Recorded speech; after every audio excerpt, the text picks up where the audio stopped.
Woke pirates, yes, they rob I'm sold out to the merchant ships.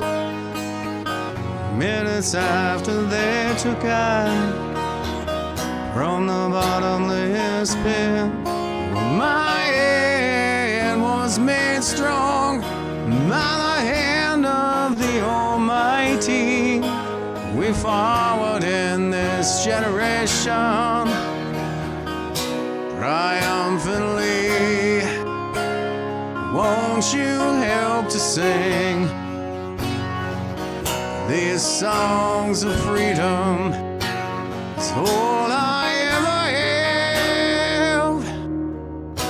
Redemption songs, redemption songs.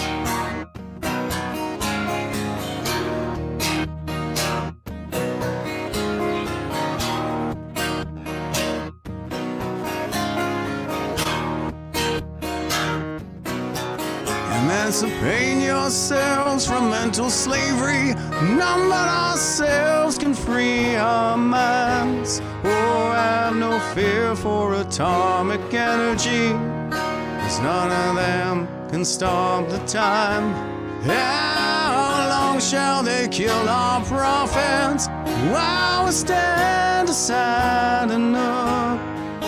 Some say it's just a part of it. Got to fulfill the book. Won't you help to sing these songs of freedom? It's all I ever have. Redemption songs, redemption songs, redemption songs.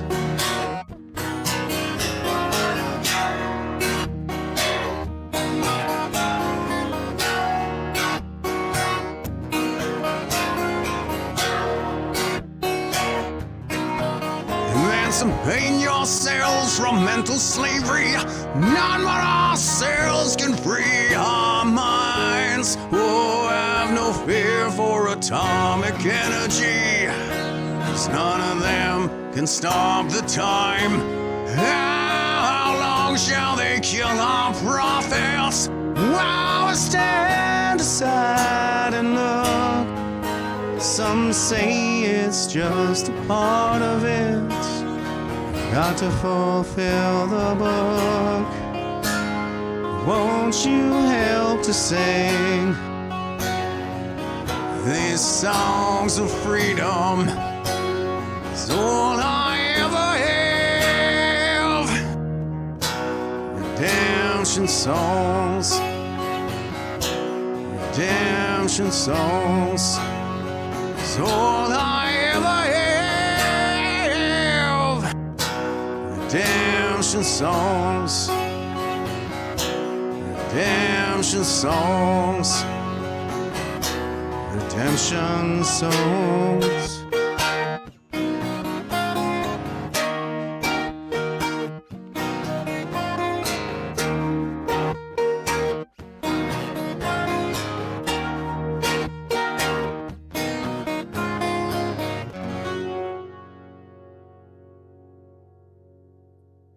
Hey, what's up, troops? I'm Jeff Evely, the magnanimous Gen Xer male, and I practice radical candor.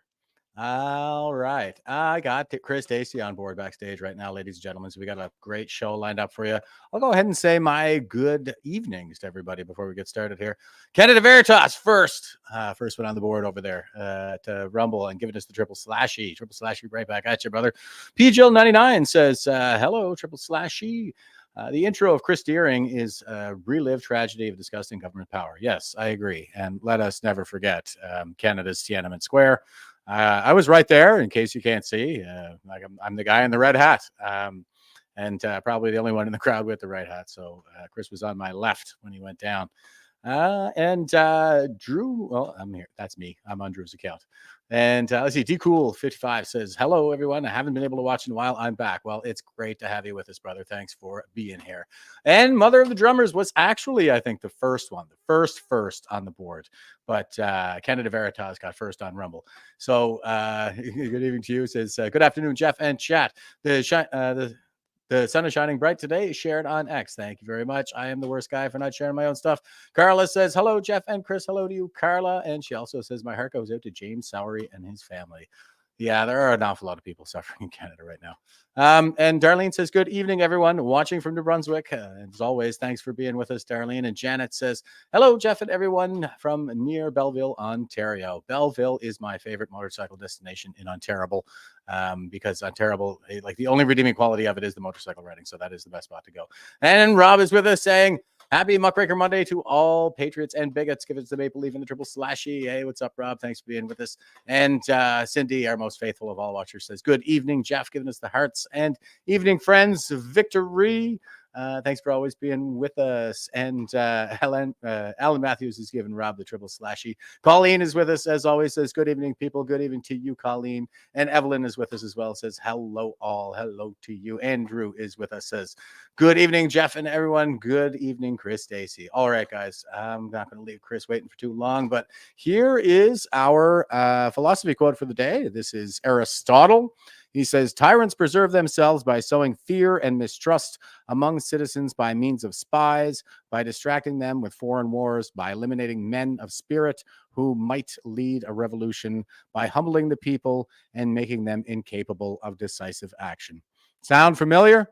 Yeah, it should, because we're living through a tyranny right now. Yeah, we're going to talk about that a little bit, but I was trying to dig up another quote, actually, and I think it was Seneca, but don't quote me on that. And he said that, a leader fears for his people, a tyrant fears of his people, or is afraid of his people. I'm probably butchering that, but anyway, you get the idea. So that, and here we go. And who are the tyrants right now? Well, it's the Boomers. And here is a sign that somebody sent me. I thought this was pretty awesome. It says Boomertown in 100 kilometers. And it's the Royal Canadian Legion right below that sign. So that is a pretty good sign of the times. All right, let's go ahead and bring Chris Dacey in here. How you doing today, brother? Thanks for being with us. Hey, Jeff. Yeah, I'm doing good, man. Pretty wild weekend, an interesting day today. I'm a bit tired, but doing good, man. Doing good. Right on. And you wanna kind of set us up, give us the broad strokes there. What was made your weekend so challenging? Exactly. Yeah, I mean, we had an interesting week last week, right? We had the news come down with the ruling from the federal judge about the Emergencies Act, and we had the resignation of David Lametti. So there was quite a nice air of hope and excitement a little bit. You know, it's nice to get a win here and there last week, and then that was leading up to this weekend where there was a small celebration organized for the second anniversary of the Freedom Convoy's arrival here in Ottawa, and wow. I mean, it didn't disappoint. More like the police and provocateurs and all that didn't disappoint either. But it was an interesting time. Yeah, no surprise there. Yeah. So here is Chris, and he says, breaking, former Justice Minister David Lametti has resigned. So like you said, we got that great win earlier in the week with the federal court's decision to declare the EMA invocation ultra vires as having no force of law or beyond the scope of the law. So that means it was illegal. And he also said that charter rights were infringed. So that's a pretty huge win. And then just on the heels of that, we got the Justice Minister Lametti, who was right at the center of the whole thing, has resigned. So here's Chris reporting from the Hill. Hey, Dacey here, live on Parliament Hill, where we're just getting word that David Lametti has resigned. This is good news. This is very good news. Former Justice Minister David Lametti, I should add. Yes, he is a very high-level criminal. This guy is just about the worst of the worst. I've got a special place on my list of guys who have done wrong, and he is very high up on the list. This guy, as a lawyer, as a law professor, knows better. He knows better, and he did wrong, knowingly did wrong. This is corruption at the very highest level, and he's going to quit and go and work at some law firm, and we're going to hound him there too. he will never have peace. And he's just the worst of the worst. All of these people are going to be held accountable. They're not just going to fade away into the woodwork to get their golden parachute. We are not going to forget the crimes that they committed. And the reason is because there are millions of victims who want accountability. We want justice. And this so-called justice minister is going to get some justice. That's what's coming. First of many rats, probably, to try to jump from the sinking ship. That's right. But we remember. We will not forget what they have done. That's right. All right. Former Justice Minister David Lametti has resigned. Hopefully it's the first of many. Dacey from Parliament Hill out. Nice. Good commentary there from Johnny Rowe as well. Yeah, it was timely. We were down there. Trudeau, I guess they had their cabinet retreat or whatnot, and they were having meetings. So I got wind that they were having their meetings in the Chateau Laurier. And I actually, we didn't have the news just yet. Like right before I filmed this and the actual news came out, I'm almost 90% sure I saw Lametti running out of the Chateau Laurier, a couple of armored SUVs. He came out, jumped in, and left. Well, Trudeau was still speaking, I believe. And then we went up by the time I got up to the hill, my phone was blowing up. Lametti resigned. So it was interesting timing. We never ended up getting eyes on Trudeau, unfortunately, that day. Snuck out the back, but it was still good news. That is pretty standard on the part of the coward of the cottage. Yeah, man. Here is Ezra Levant, and he says Justin Trudeau's minister and public safety minister, or justice minister and public safety minister, discussed deploying tanks against the peaceful truckers convoy. It's Trudeau and the Liberal Party who are the violent threat to peace and democracy, not the truckers. And here it is. This is right from the POEC, the Public Order Emergencies Commission. They showed this stuff there. And this is Marco Mendicino's cell phone. And I think we got Lametti here in the blue. And he says, you need to get the police to move and the CAF if necessary. Too many people are being seriously adversely impacted by what is an occupation. I am getting out as soon as I can. God, all the backbone of a baby jellyfish being poured out of a shot glass. He says, people are looking to us, for leadership, and not stupid people. People like Carney, CAF, my team. And Marco comes back to him. He says, how many tanks are you asking for? I just want to ask Anita how many we've got on hand. And then Lametti says, I reckon one will do. So, yeah. Yeah, and I mean, they might not have sent tanks, but they sent Bearcats and all kinds of other armored vehicles after us, and horses, and heavily armed thugs with sticks and tear gas and rubber bullets and the whole bit. You know, it wasn't far off from tanks, man. No. And, you know, I don't think it was 100% in jest either, the way they saw. I mean, even if it was a bit tongue in cheek, like if he could have sent a tank in there to clear us right out, man, and run us over, he probably would have. Didn't the military actually say no, this isn't our domain at some point? Yeah, I think I remember that from the time of the convoy too. And here's the CBC. Actually, Heather is tweeting this out and says this is clear abuse of an unlawfully invoked EMA to target people with certain political views. Every public servant who voted for this must resign. David Lametti. And here it's the CBC headline is Justice Minister accidentally tweets that one of his campaign donors will become a judge. David Lametti's office says the Twitter announcement was sent in error. Yeah, you don't say. Oops. Yeah. And here's one from another. I think this is another article. This is from openparliament.ca. So this looks like transcripts right out of the Commons. It says, this is how the conversation went. The interviewer asked, quote, a lot of folks said, I just don't like your vaccine mandates and I donated to this. Now it's illegal. Should I be worried that the bank can freeze my account? Close quote. The Minister of Justice said in reply, quote, if you are a member of a pro-Trump movement who is donating hundreds of thousands of dollars and millions of dollars to this kind of thing, then you ought to be worried. Yeah, so that's what's going on behind the scenes. That statement kind of encompasses a lot. Like if you are pro-Trump, which means that somehow that implies that these people are donating, which we know from the FinTrack data that wasn't the case. It was, it was like 90% for domestically funded, and it's just from everyday folk. But he's implying a lot of stuff there with that statement, and also then linking a bunch of groups together. He's saying basically if you don't agree with the mandate, then you're a Trump person, and then that you're foreign funded, and then this and this. What a ridiculous statement. I know. And it just goes to show you, like the tyrants, like I say, They're afraid of their people. They're not afraid for you their should people. be scared of us. Brutal.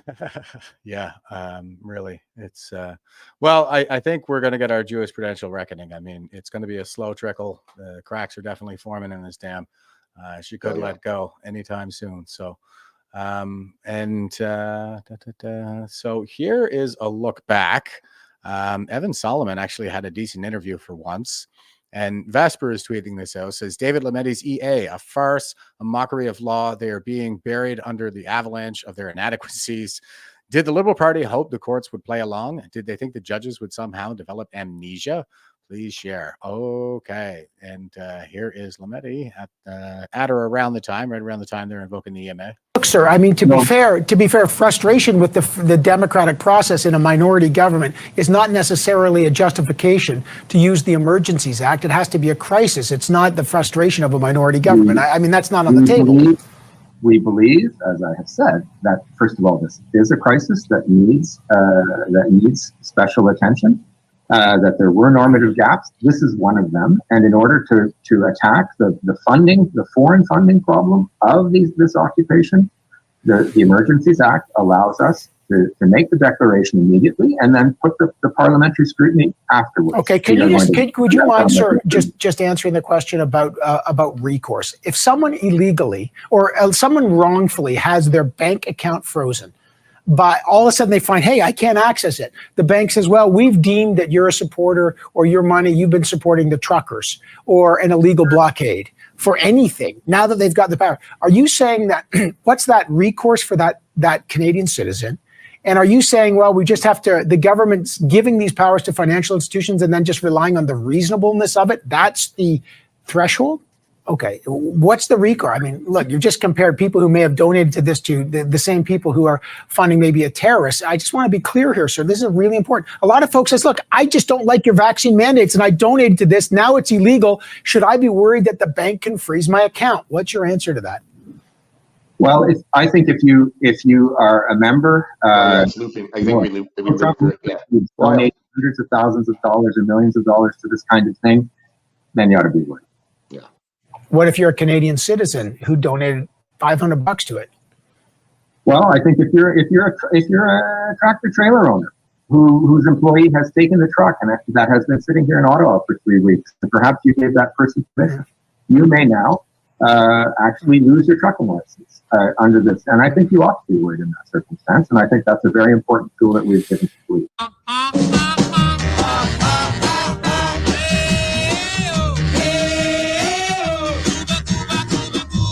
So if you're just listening, that says federal court finds Emergencies Act for Freedom Convoy violated charter. And there's Lametti and Trudeau having a good chuckle. And he says, hey, we got away with it. Ha, ha, ha. Well, not so fast. So. Yeah. Hold on a second. And let's be clear. I mean, it wasn't people funding terrorists that were having their accounts frozen. Like we heard stories of a single mother out west that had her account frozen for like donating $20 at the very start type of thing, tried to starve her and her child out. Like this wasn't a small thing. And you and I both know, a lot of us know many people who ended up in that boat with the accounts frozen. So it's no joke. Yeah. No, I mean, it has to be about, well, the farthest anybody's gone in terms of a protest, that's for sure, in Canada. I mean, I know there was the FLQ crisis, but they actually like kidnapped and killed people. Yeah, very different. Yeah. So, just incredible how heavy-handed the weak man really is. And here's Paul Mitchell. He says, former Trudeau Justice Minister David Lametti nuked his X account last week, but got sued by Rebel News for deleting records, quote, regarding the illegal invocation of the Emergencies Act, close quote. Guess what? Lametti's account is now back. Score one for Rebel News. So, yeah, great job, Rebel News, for really holding these guys' feet to the fire in the courts all the time. And that is a good point that somebody was just making there. Cora was just saying, it's great that all of this stuff is on the record and it'll last forever. We can go back and look at their lives like this. David Lametti's got a great check mark here on his X account. So that means he's this is an official government account. It's a record. So score one, score another one for the good guys. Yeah, that was a big one. I mean, when that account disappeared, I was, I guess, not overly surprised, and before it was reinstated, I mean, it came back. Someone had a copy of it, and thank goodness that people are keeping track of this stuff, and there's technological ways that we can save this. even if these snakes try to hide what they're doing. Yeah, no kidding. And here's Grey Matter Podcast. He says the law firm that represents Canada in the vaccine mandate lawsuit brought against it by workers put out of work for refusing to take the jab just hired the minister who imposed the mandates and unconstitutionally invoked the Emergencies Act. Do you see a problem? Yeah, I do. It's called conflict of interest. And, the thing is that we have pretty lax laws with regard to conflicts of interest here in Canada. And it's usually the case that, if you're in a position of public service, like an executive position in particular, that there's a waiting period. I think it's only like a year or something now. It should be a good 3 years, but they're supposed to wait before they go to work for somebody that had anything to do with the kind of decisions that they were making while they were in public office. Like if they benefited from that, then they should probably stay away from it. Anyway, like it's the same thing in the military if you're lieutenant colonel or above. And this guy is the frickin' justice minister going to work for the law firm who benefited from his mandates. So conflicts abound, Dacey? Yeah, it's absolutely wild, and I think we probably have the other video I have about Lametti, but all this stuff is prearranged, right? Like, okay, resign. You resign with your pension, and you're already stepping right into this very high-paid, cushy job, one where I'm sure he's probably not even going to be practicing law. I don't know if he ever did practice law, right? He was a professor. I don't know all the details there, but generally people walk into these kinds of jobs, or they get jobs as consultants, and they make their millions, and they've done their job, and he takes the hit for Trudeau, and it's all a big setup. It's not like he's losing anything. No, he'll get his soft landing. He'll be well looked after by the people who did this to us, basically. So here's Dacey again. He says, the corruption runs deep. Quote, not only are they lying scumbags, but they're litter bugs, which is the worst kind of scumbag. Close quote. Yesterday, Liberals held meetings and former Minister of Justice David Lametti resigned to take a cushy job at the law firm Fasken Martino. Today, we found name tags from employees of Fasken Martino that were attendees at those Liberal meetings scattered all over Wellington Street. Oh, my God. Hey, Dacey here in downtown Ottawa. Chateau Laurier behind me, where yesterday the Liberals were having their meetings, and former Justice Minister David Lametti resigned. And we are finding these all over the ground around here. Check this out. Fasken Martino. Fasken Martino. No. They were all scattered all over the ground around here. Oh, Johnny, does that name ring a bell to you? That name does ring a bell. The name of the law firm that has hired this guy is a law firm called Faskens. They're all over the country. It's a giant law firm, and they were reasonably well respected. But there's a social cost to hiring liars. And if you're going to hire a liar to be part of your law firm, then you're going to have to deal with the consequences of that. And so, Faskens, if I'm looking to hire a lawyer or a law firm to protect my interests, I'm certainly not going to hire a law firm that is populated with a bunch of liars, right? And so, finding people with their IDs thrown on the ground. These are ID badges from attendees at the event that has their law firm name on it. And they just tear them off and throw them on the ground. And it shows you the kind of people that we're dealing with.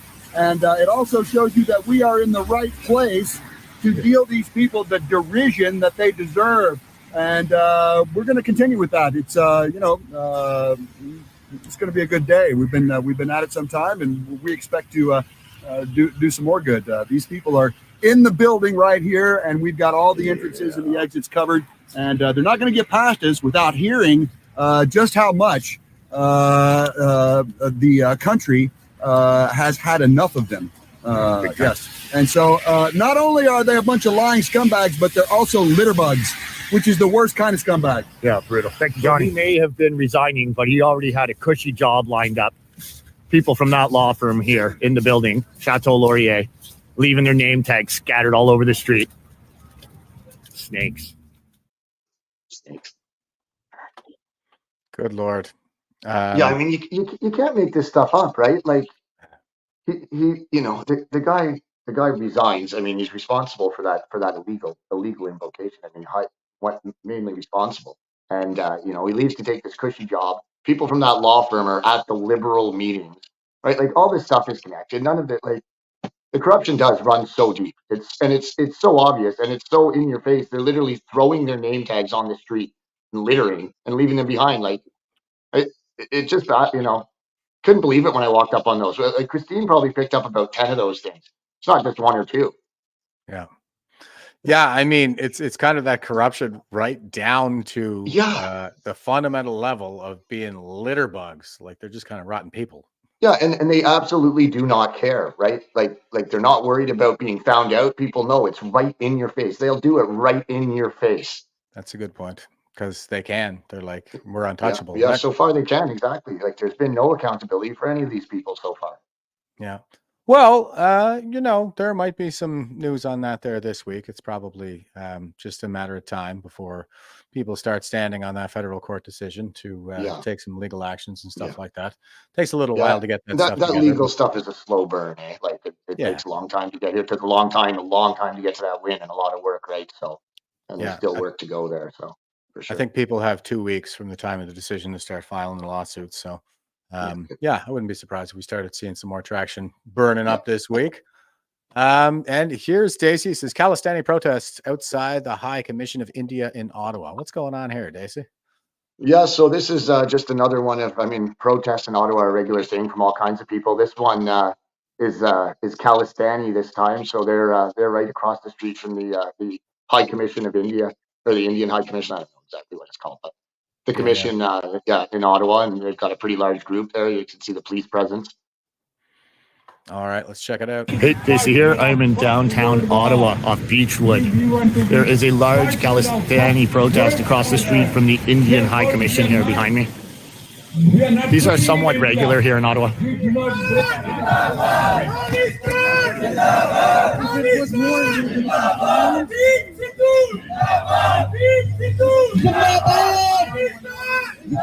They occupied, fought for land, stolen land. Then they fought for slaves. They continued collecting slaves. Sikhs were the only one who developed the conscious, freedom of conscience after the United States. It will be Sikhs who will provoke and inculcate the conscious, freedom of conscience. We want that you stay as illiterate as you are. Only about 200 in your elite are ruling. Otherwise, you are all still, you are chickens and you are goddamn pigs. He called them chickens. Chickens, and pigs. Goddamn pigs.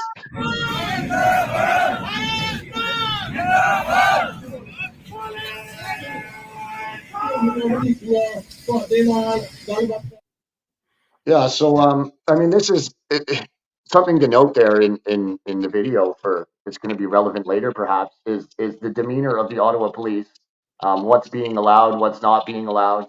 There's multiple Ottawa police officers and RCMP there. There's only one or two visible, one guy in the street.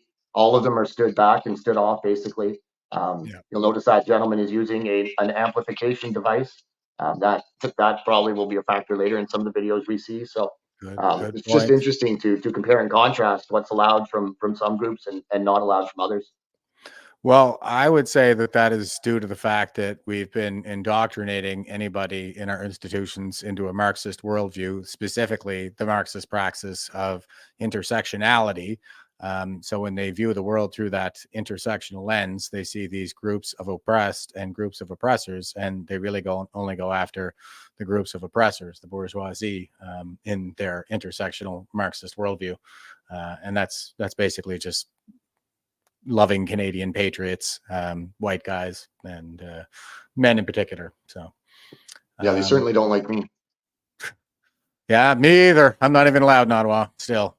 But here is a quick backgrounder, guys. This is just 1 minute just to give you a little flavor of where this kind of comes from. I've never really done a deep dive on it. Like I know a little bit about, the Khalistani movement and how they were the perpetrators of the worst terrorist attack in Canadian history, which was the Air India bombing. So But here we go. What is Khalistan, the Sikh separatist movement? Canada has accused the Indian government of having links to the murder of Sikh separatist leader Hardeep Singh Nijjar on Canadian soil. Nijjar supported a movement that seeks to create an independent Sikh state called Khalistan inside India. It would be carved out of the state of Punjab, where the religion was founded in the 15th century. Sikhs are a minority group in India, comprising less than 2% of the country's 1.4 billion people.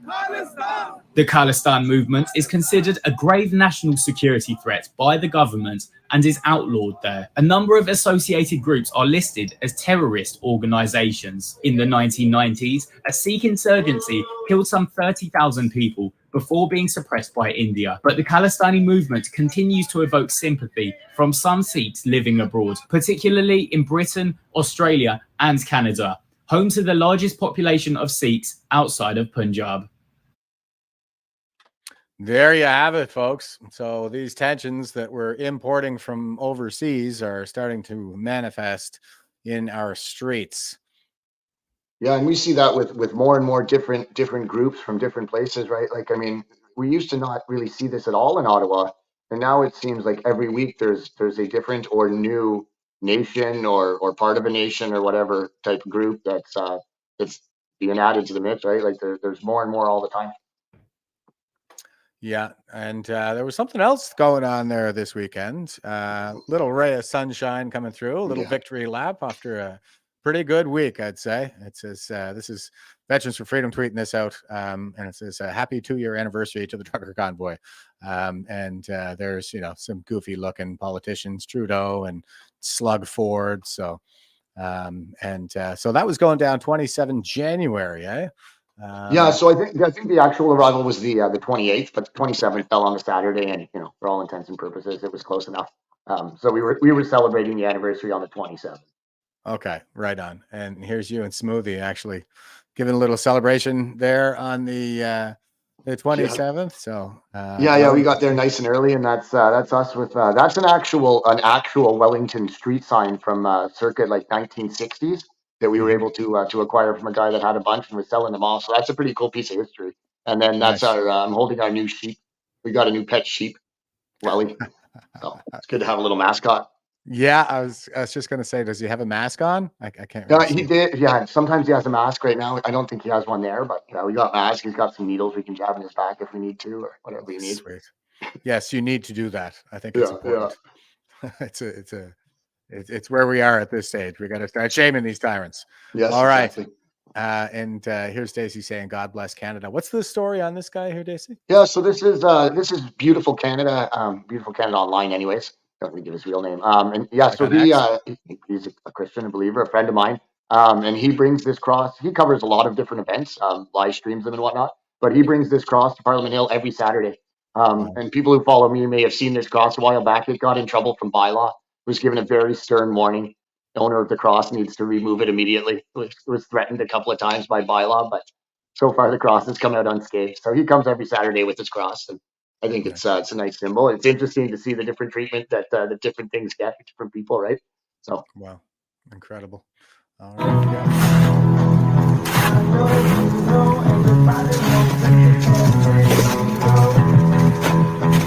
welcome.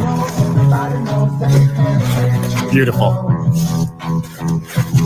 Now that cross is going to behave today, I hope. Good to see you, brother. Happy anniversary. Very nice. And so this is early on, that picture. I had me and Smoothie, and there was a few of us there, and Beautiful Canada came pretty early. That just kind of gives you an idea, though, of we're smiling. There's a guy, a really nice guy with a cross. We're not a crazy lunatic type of them. Some of us are a little crazier than others, but we're happy. We're coming down. This guy's bringing a cross. Like we're not a whole bunch of crazy people that need to be worried about, right? We're just coming down with love and trying to have a little celebration, right? So kind of gives you a bit of an idea of what we're trying to do. And that was my experience of the Trucker Convoy too. It was just so elating to kind of be amongst all these incredible people. And it was like everybody was having a similar experience, I think, where it was like, oh yeah, like we're Canadians. We're some of the most loving and accepting people in the world. Like, You know, we just it's our leadership basically. Like we've been made out to be this and that, and there's been all this division and hatred that's been stoked over the last few years. And Jesus, while we were there, man, it was just like nothing but love and support for everybody who showed up. Yeah, man, big time. Yeah. Just thinking about it, like that sense of hope, and then like it's just pure exhilaration when the people came, and elation and jubilance, and just this wonderful feeling of being around people again and feeling like people care, right? Like everyone was incredible. It was incredible. And that was kind of like me and Smoothie went out for breakfast, and we kind of had that similar feeling again, getting ready for this, like that big win with hearing that court decision. And it was exciting. We were all in great moods. We were happy. We were hopeful. We were dancing. So started out as a very nice morning. Nice. All right. And here is what'd I do? Here's Smoothie. Oh, cool. So he's standing out there with the big sign on the federal court ruling Emergencies Act, Freedom Convoy, unconstitutional, unreasonable, unintelligible, and unjustified. Great sign. All right, let's check this out. You got that right, Smoothie. Fed court ruling, Emergencies Act. Thank you to our master sign makers. Thank you, Howard. Unconstitutional, unreasonable, unintelligible, unjustified. Baby. Yes, sir. Take that to the bank. Let's go. You broke the law, liberals. Yeah, accountability is coming.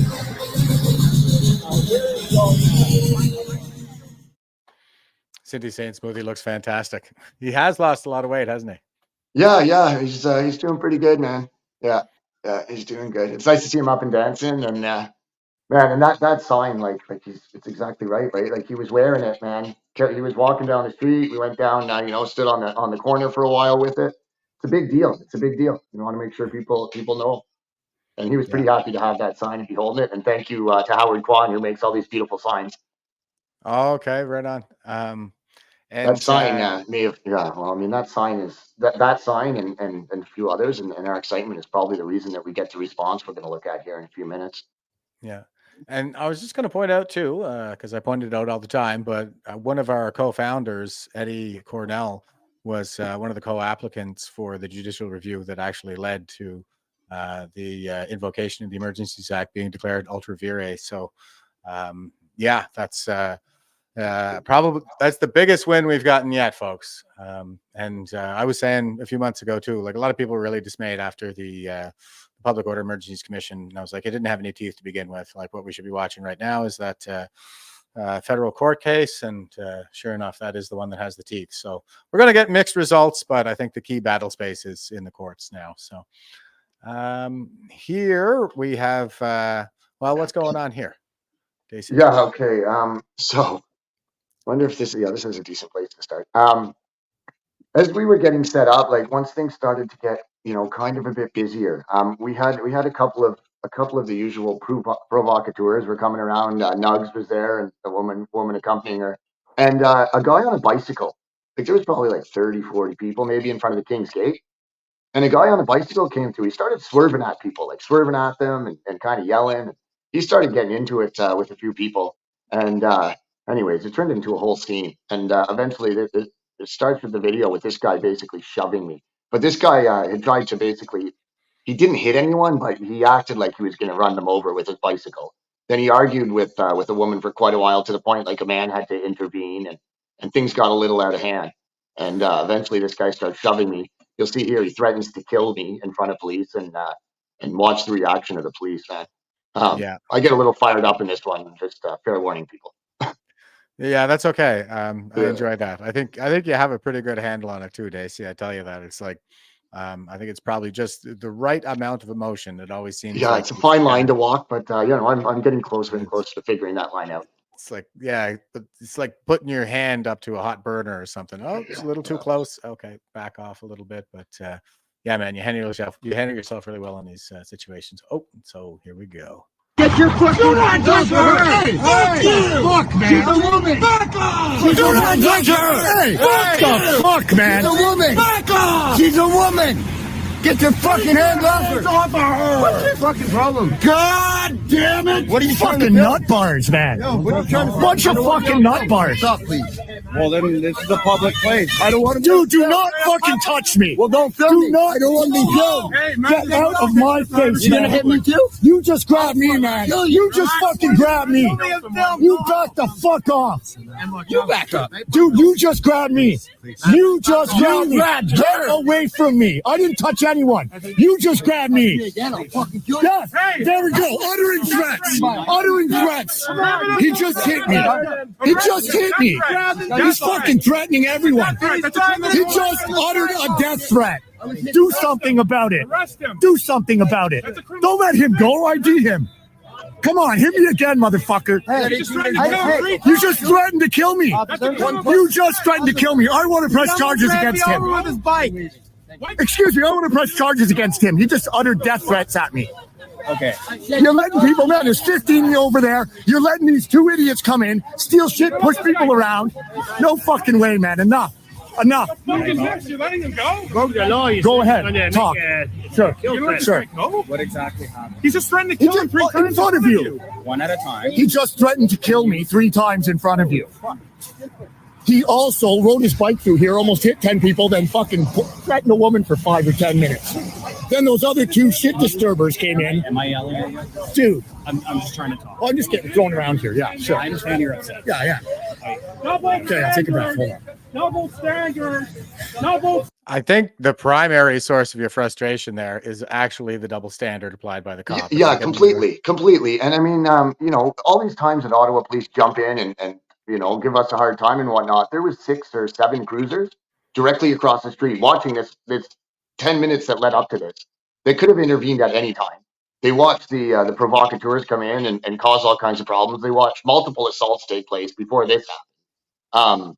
And you know, I see the treatment that people like me and my friends get, and it's a clear double standard. You know, so clear. And you know, this guy not only shoved me, hit my phone. He did that a couple of times. Made contact with me numerous times. He threatened to kill me more than once, and in front of this officer. Like the guy's in the video as he threatens to kill me. Have another angle of it too that we can look at after, where you really hear clearly him threatened to kill me before and in front of the officer. Yeah, and RJ Sawyer over on Rumble is saying handled very well. Like I said, I think, yeah, I know where the frustration is coming and everything, but man, you get your toes pretty close to that line. I don't think you cross. Oh, dude, I know I get really close sometimes. Yeah. That's kind of where we need to be right now too. You want me to keep this one going? Yeah, much okay. well. All right, cool. I want to hear you out. Yeah. Come down. Yeah, well, there's no I don't trust all these people around me either. Okay, quiet. Okay, hold on. Let one officer deal with each person. I want her assault. I want her charged. Just letting him go? Dude, We have her. who's going to ID that guy that just... I have her name. Well, if you won't help me, this officer won't help me. That guy just uttered death threats 3 times at me. You're letting him go. Somebody stop that guy. There's 15 of you. None of you guys. The fuck? Somebody fucking ID that guy. Do your goddamn jobs. There's been multiple assaults. You guys are law enforcement. The fuck? Okay. Somebody ID the guy who uttered death threats and assaulted multiple people. And you're letting them just drive away. What is wrong with you tools? Somebody radio to go ID that guy? Holy fuck, where's the sergeant? Get the fucking sergeant over here. Enough. Crazy lunatic. I was assaulted. I would like to report it. Is somebody going to calmly tell me? Dude, you know what happened, man. I do not. You were right fucking there. I would like to report Dude, you were standing there as he uttered threats to both on camera. You were in front of him. Dude, it happened just here. When someone flagged me down. Dude, said that you were guys standing right here when he uttered threats at me. Okay. I bet you're in the picture. And I've told you 10 times, and you've let the guy leave. Okay. I literally have nothing else to tell you. Great. Officer what? Yeah. So none of you guys are going to stop the assailant that assaulted multiple people. Can you step back and stop yelling in my ears, please? Dude, I can stand wherever I'd like. Face again, you're gonna lose it. Okay? Is that a You hear threat? that? Threat. I just don't appreciate. I'm good. No, excuse me. Somebody just trying to kill someone. Somebody threatened to fucking kill me, and now, yeah, whatever, man. Do your job.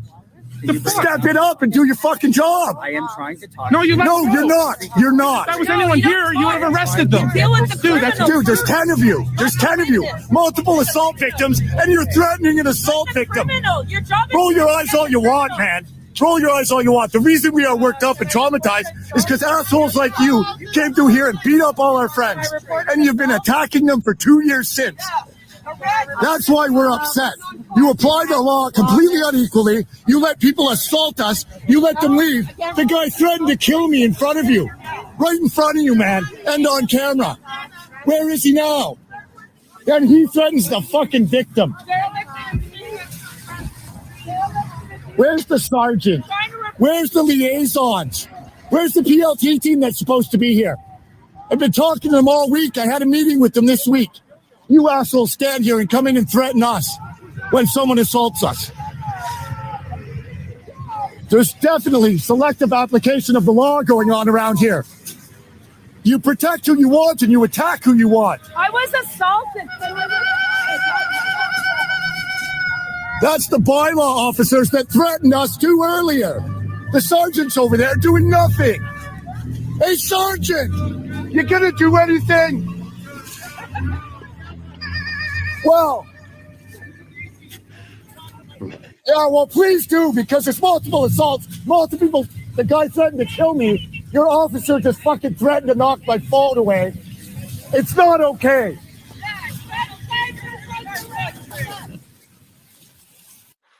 All right. Well done. Yeah, I was Jason. fired up. To his credit, that sergeant did come over and talk to me, and there is a case file now at least started in the place I can email my evidence to, and he can't tell me what will happen from there, but he came and he gave me that officer's name and he gave me the contact info, and he was very polite and respectful. Like, I mean, he was reasonable, act like a completely reasonable human being. I had a second to calm down, which was helpful. But Gotta celebrate those small victories, man. Yeah. I mean, and you know, I mean that guy right there, like, not only would he not do anything to help me, he lied about not witnessing the event, and then he threatened me, and he like threatened my device. Like, that's not the first time Ottawa police have gone after my phones or threatened to knock phones out of my hands or actually done it. I mean, they have a history of doing this. Yeah. These things, you know, I do get fired up, but like there's a history and there's a reason behind all of this. Tara was just saying, look at the blank stares on those cops' faces. Yeah. I mean, let me get a look at this guy. Here he is. And it is just, you know, lights are on, nobody's home. This guy has got fish eyes like a freaking zombie. Yeah. Pretty big bags around, like kind of, he didn't look great. No. So you'll see a lot more of those. Like in some of the videos we're going to watch here next, like she said, keep an eye on these eyes, man. The eyes tell it all. Yeah. Not a good sign. And, you know, I was just kind of thinking it's a little bit reminiscent of Billboard Chris's experience in Vancouver, I believe it was, when, you know, there was some man dressed as a woman who actually tried to grab him by the throat, and he pushed them off, and the cops were right there, and he's like, aren't you guys going to do anything? And they said, oh, you know, I think you deserved it a little bit. Like, you're out here provoking with your sign. So it really does seem to be the case. That's a scary proposition, and something I hear a lot from it seems like not law enforcement, from government, from regular citizens, that you deserve it, that it's okay to tyrannize or abuse people if you don't agree with them, like they deserve it. I mean, that is a very scary sentiment and a slippery slope, because that shoe will be on the other foot quicker than you think. They've indoctrinated the institutions, and it's basically a state cult. And if you're not in the state cult, then you're a heretic, and that's how you treat it. It's like, you know, all bets are off. Second-class citizen, living in dimnitude under the Ottoman Empire. Like, here is Dacey again. He says, quote, you have to start moving the signs right now. If not, we're going to start impounding them. Close quote. Yeah. So, what's going on so here, before we get going on this one, this is maybe, let's say half an hour. It's hard to say, but not long after that crazy incident. So more of our people came. We kind of were just all hanging out. We've calmed down from the nonsense. We got music kind of going, and we're just trying to do our thing. And then, so we have no police response to multiple assaults and a threat to my life. Then we have these bylaw officers come in heavy on us with obviously with an armed escort. Yeah. So like this is kind of the contrast, right? You let this go, and then these are the things that they want to attack. Like, you know, they're immediately giving me example of the reason I was so upset in the first place. Yeah. because they hate you. That's Yes, what's going yes, on they here. do. Yeah, and they hate everything we stand for. Exactly. And Tim was just saying that goes double for the calf. I think that's with respect to the indoctrination that I was just talking about. And you're absolutely right about that. Saw it for myself, and the microaggressions and the critical theory was coming in right at the end of my career. That's a big part of why it was the end of my career. It's I flat out told it. I used the word communism in an email to all the senior staff. And look, before we get going too, I'll just mention one. This sign here, it says, "I, Billy Dalton, got tased by Ottawa police October." So this is the sign here is from the guy who got lit up in the middle of the street, just 10 feet behind this for crossing the street, basically. Yeah. Crazy. I remember showing that at the time that it happened. Yeah, it was pretty over the top. Here we go. And then it's going to be my boots and my sweaters. Let me explain myself, okay? Seems like they're always saying that. Let me explain myself, okay? Yeah, of course. Yeah. Let me explain how I'm about to tyrannize you. Right now, we're also Forest. That's all I'm on Forest. But I'm saying right now, you have to remove the signs right now. If not, we're going to start impounding them. Impounding the signs. You're interrupting my protest. You're interrupting my protest. I'm just asking you, just remove the signs, and now we're going to... No, you're not going to take my sign. Yeah, so we can hold my sign. A lot of people here got signs. So maybe you can pause it for a sec, Jeff. Yep. So this gentleman here, you'll hear how upset he is. That's not really that's out of character for him. He makes every one of these signs basically by hand. And he comes down to the hill and he holds a big sign that says "Freedom, Liberté," like in French and English, and he holds it upside down because the world is upside down, and it gets people talking to him. Everyone stops to tell him, right? So then he gets into talk, and he'll stand with this above his head for hours. Always respectful, almost meditative until someone engages him, and then he'll have a conversation with them or whatever. So he's had his property targeted and stolen numerous times by this same bylaw officer for the most part. And he's had enough. So he's angry here, and you can hear it in his voice. It's out of character for him, but he is righteously angry. He's tired of having his stuff stolen. And he's a respectful guy that does everything reasonably as far as I've ever seen. There is such a thing as righteous indignation. My sign! For 2 years! You stole my sign! So are we talking about the guy with the red hat here? Yeah. Yeah. Yeah, Okay. Howard. Yeah, Howard. Okay. Wow. Who am I harassing? Who's making the complaint? I want to know who's the culprit. We're doing this every day. Nobody's allowed to encumber the highway. A little bit. The people doesn't vote. You take yours, we talk it out. How you do that? How about writing everybody? We're not trying to make sure people right away. We're trying to talk to you.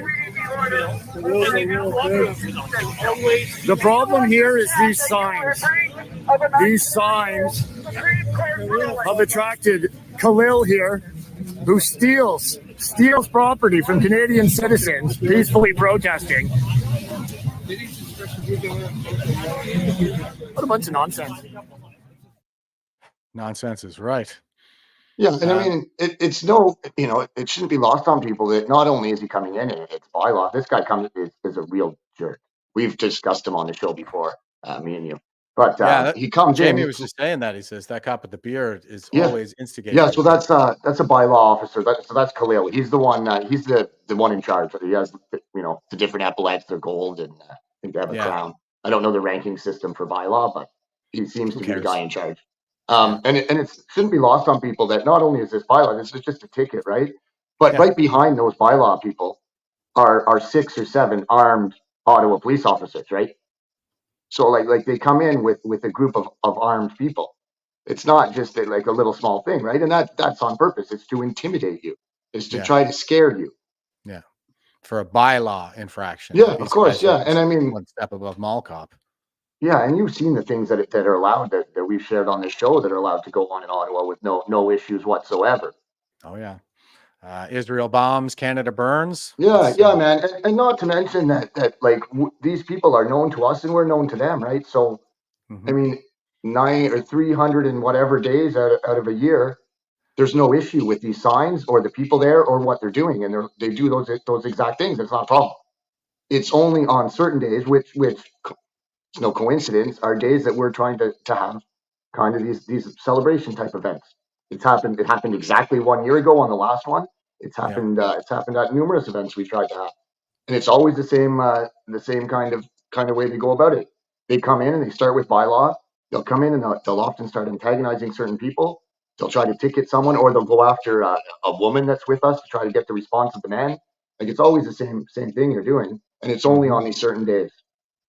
Oh, I remember them punching women while like club fisting while I was holding the line in Ottawa, right in front of me. It was like one step toward, and then no, that's probably not going to work. The signs in the snow, they say, just looking at the comment there. So what they use is they call that encumbering a highway. So that's a 20-foot sidewalk, and they're completely off to the side in snowbanks, which would be an encumbrance, I guess, in of themselves. But anyways, they call that encumbering a highway, and that's how they try to get us with it. And Veterans for Freedom Atlantic was just saying the signs in the snow must be a hazard, safety first. But thanks for clarifying that, Dacey, that they only really do it on certain days. It's like they just want to come and piss on your parade. Yes, literally. That's what they're trying to do.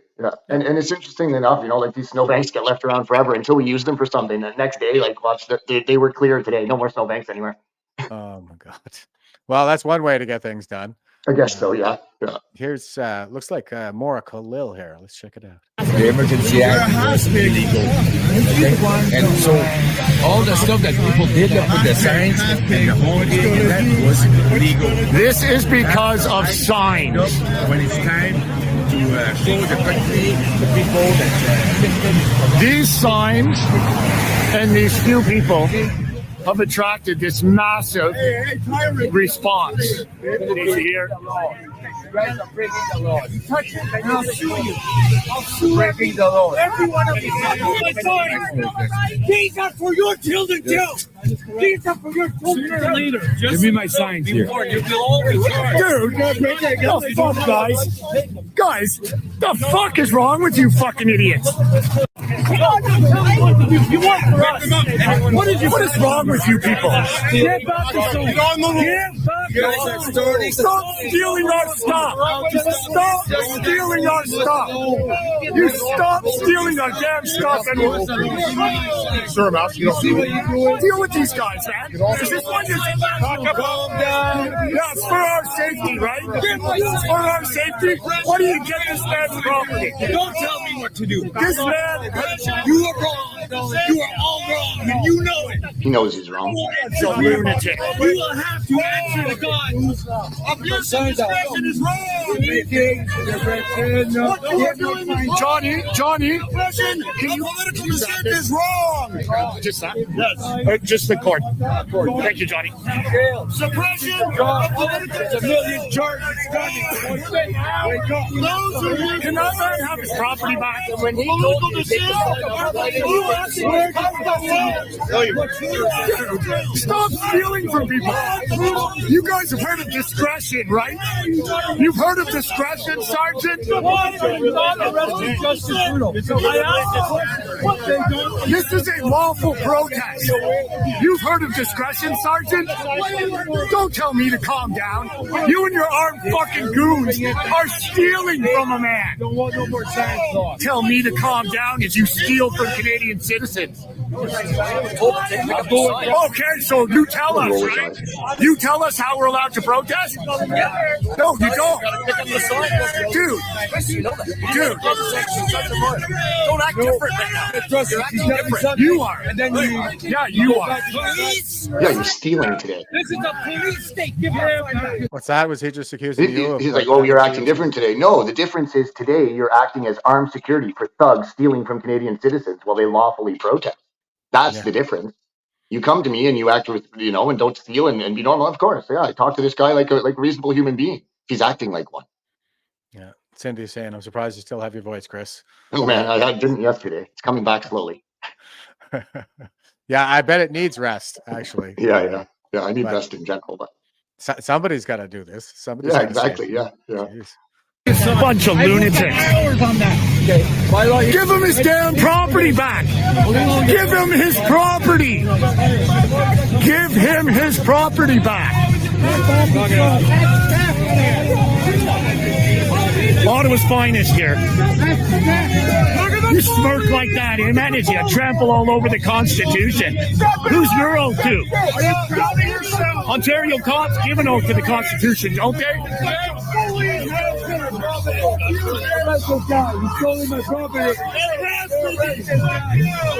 Bunch of lunatics. You should be proud, eh? To steal from people? You're here for our protection, right? Yeah. For my safety, right? As you steal from people. This guy, you're the one that took down Freddie, eh? Rolling Thunder? You know this guy abuses women, right? Our human rights. You're the one that took down Freddie at Rolling Thunder, eh, bud? Hey, buddy? You remember the woman you buried? Do you remember? What's the deal on that, Chris? Yeah, so the eve of Rolling Thunder, there was an incident where a girl got taken down pretty violently, was pushed around earlier that day. It kind of set off everything. They were trying to provoke her all day, and eventually she got taken down, and that got all the guys to jump in. We ended up getting her out of there, but that's kind of the excuse they used to send in the riot squad and then beat us into submission. That happened like just opposite the intersection, I think, didn't it? That happened like in front of Rideau Center, so down by Rideau and Sussex. Okay. Yeah. I seem to remember that one. Just it was a while back. I got a little bit of history with some of these people, so. Yeah. You're really building a rapport. Well, I guess, yeah. I love what you're doing, man. Do you remember? Fuck you! I remember.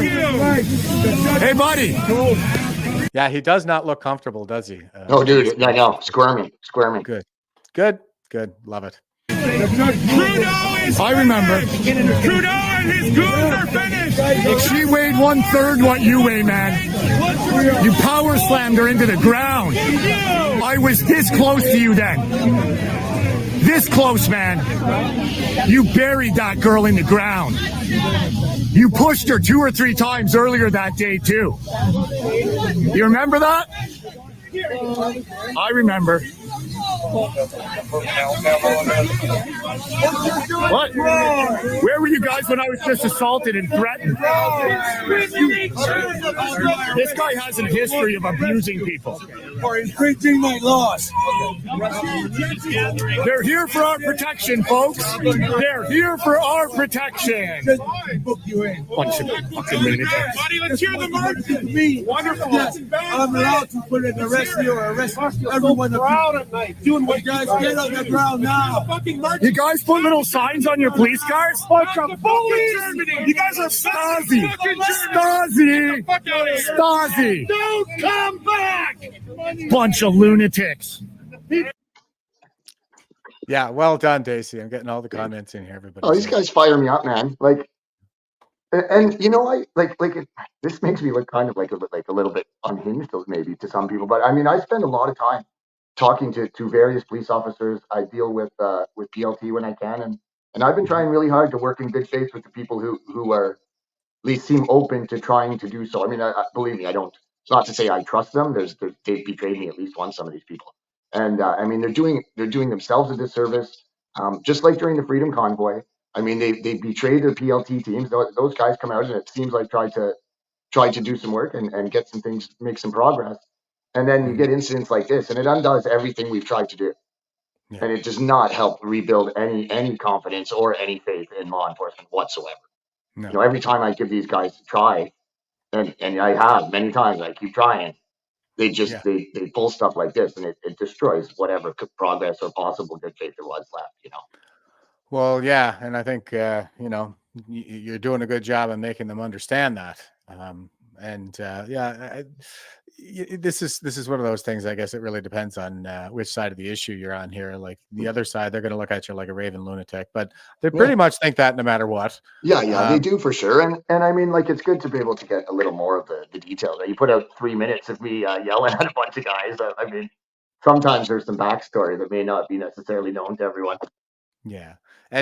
But again, I think that it's like, you have a kind of focus that's in the moment there where you're sort of in the zone, even as you're screaming at them, because like you're articulate. You're just yeah. So, and I mean, I guess good like, points. luckily that some of this is buried into my subconscious. Like it kind of happens automatically.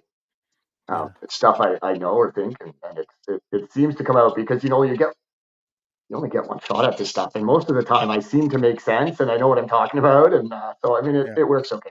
And like I let myself get emotional somewhat, but I do control that a lot better than I were before. Before it was like I was jacked full of adrenaline and triggered by these guys, and now I do get fired up, but I'm much better able to control it and kind of harness it is maybe a better word. Yeah, exactly. You kind of hone and harness it, and it sounds like you're battle hardened. That's what I'm getting. That's the bottom line. And it's ticket time here. You want to set this one up for his brother? Yeah. So after like there was probably 3 or 4 incidents, kind of like the one we looked at earlier, and then once the crowd had gotten kind of, maybe it wasn't its largest, but it got significantly bigger. Bylaw decided that's when they were going to come in, and they picked out a few people that they were going to come in and give tickets to. So they come rolling in again, like they did before, with the massive police backup, and decide they're going to start handing out tickets. So they gave one first to Matt Den. They come after Danny Boucher. Not sure how many were given out total, but they give out these tickets for either encumbering the highway or for use of an amplification device. Yeah. So this is still like the same celebration, essentially. Yeah.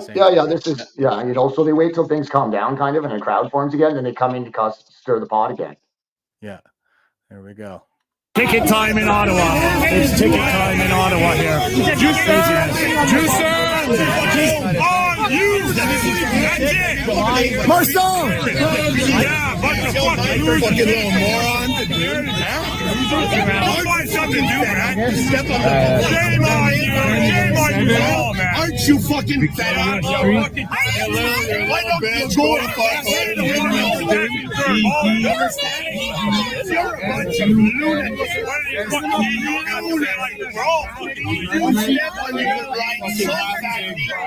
Believe me, we're gonna talk. You will all be charged. You will all be charged.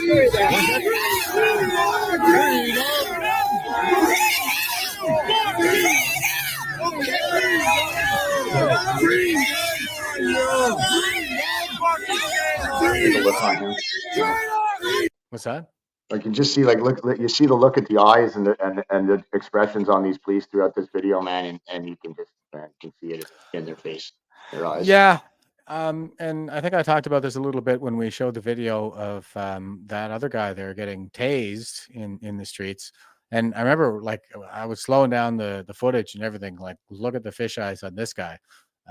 Like, he is right at the edge. His resiliency is down to nothing. He looks like he's got a stress injury. So it's really wearing on these guys too. You know, their skin has got to be paper thin by now, because that's just kind of how it is. And you can see that freaking irritability and aggression coming out. Like, these are all probably symptoms of some kind of stress injury. Well, moral injury is a term that gets thrown around in psychological science a lot. So you and I talked about that a little bit, and you know, you explained some of that to me too, and that seems to be, you know, and some of it, like, you see that, like, it's a weird thing, because like I look at that and I'm like, that's a guy who's hurt. Something's wrong there, and like, I get that he's part of the group that's tyrannizing me, but like, I still have compassion there. It's a weird thing to be in that. Yeah, I think you have the right approach, though. You got to shame them back to reality. Yeah. I mean, it's I think they're pretty worn down by it. Like I said, it does seem that some of them have that moral injury going on. There are a handful that probably just hate you, but there's some in there that absolutely love it, man. Like, you can see, you can tell by the way when they have batons. You can tell by the way they grip their batons which one they are. Gotcha. Man, oh man, Dacey's got all kinds of the pointers here from the from the ground. Cowards! Get the whole line of them here.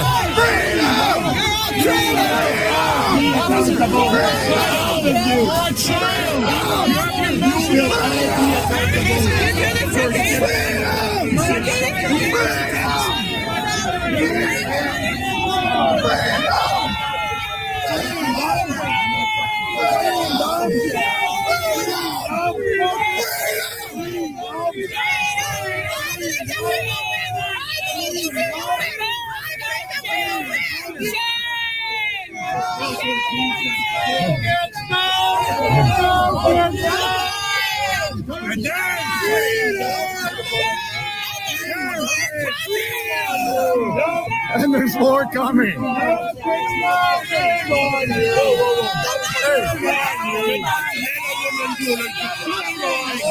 Look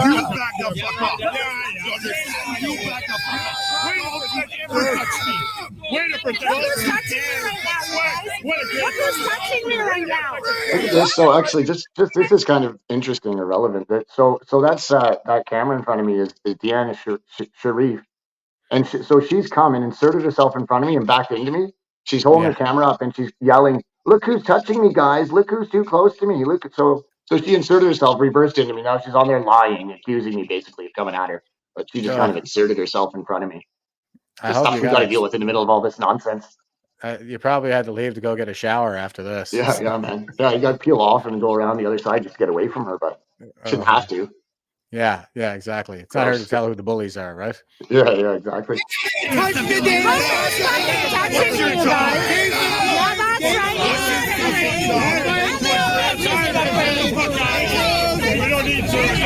Hey, what is going on here?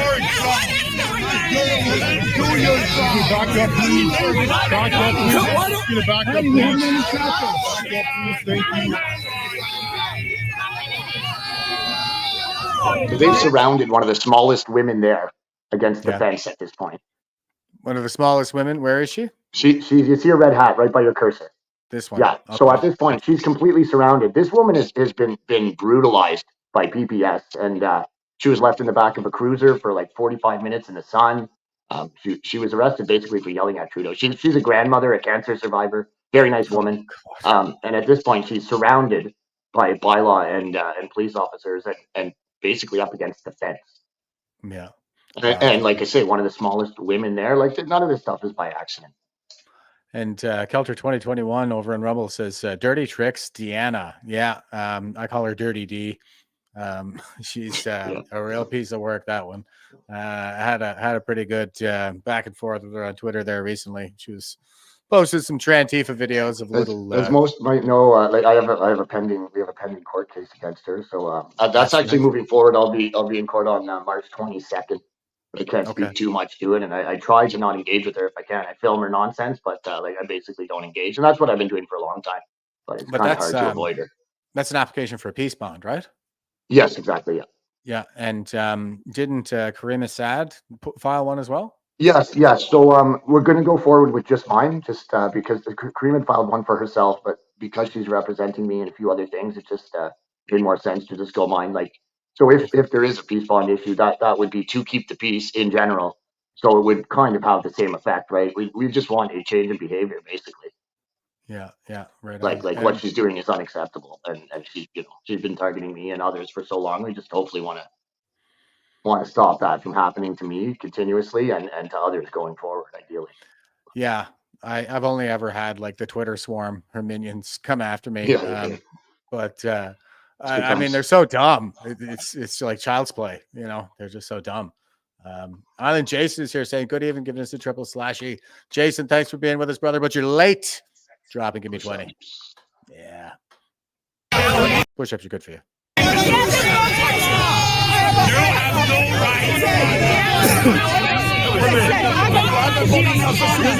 This is craziness.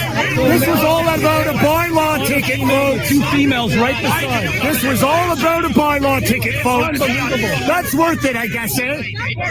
Bylaw ticket?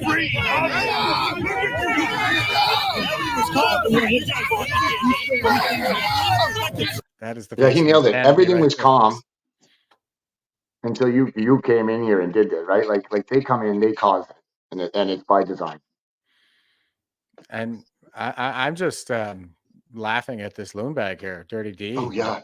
Oh man, I've never seen Smoothie get real like so animated, but like she's just going at, and finally he just loses at her, like, and he just starts giving it to her, like calling her an attention.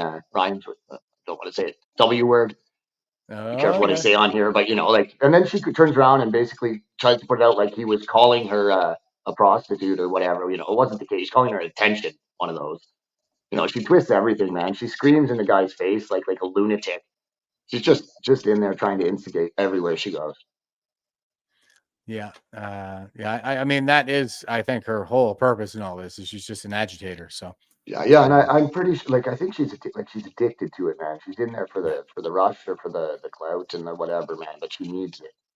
Well, it's the cruelty. I think humans are freaking have a penchant for cruelty. So yeah, they get off on it, just being cruel to other humans. And well, the evil people do anyway. The people kind of stuck on that default setting of social hierarchical cannibal, and it's all about like dominating other people. So yeah, I mean, she's in the state cult and she gets to dominate all the other tribes. So she gets off on it.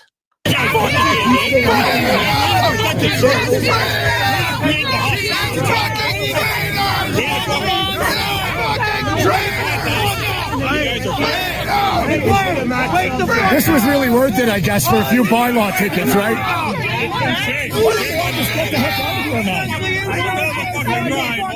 Like, man, bylaw tickets are worth this?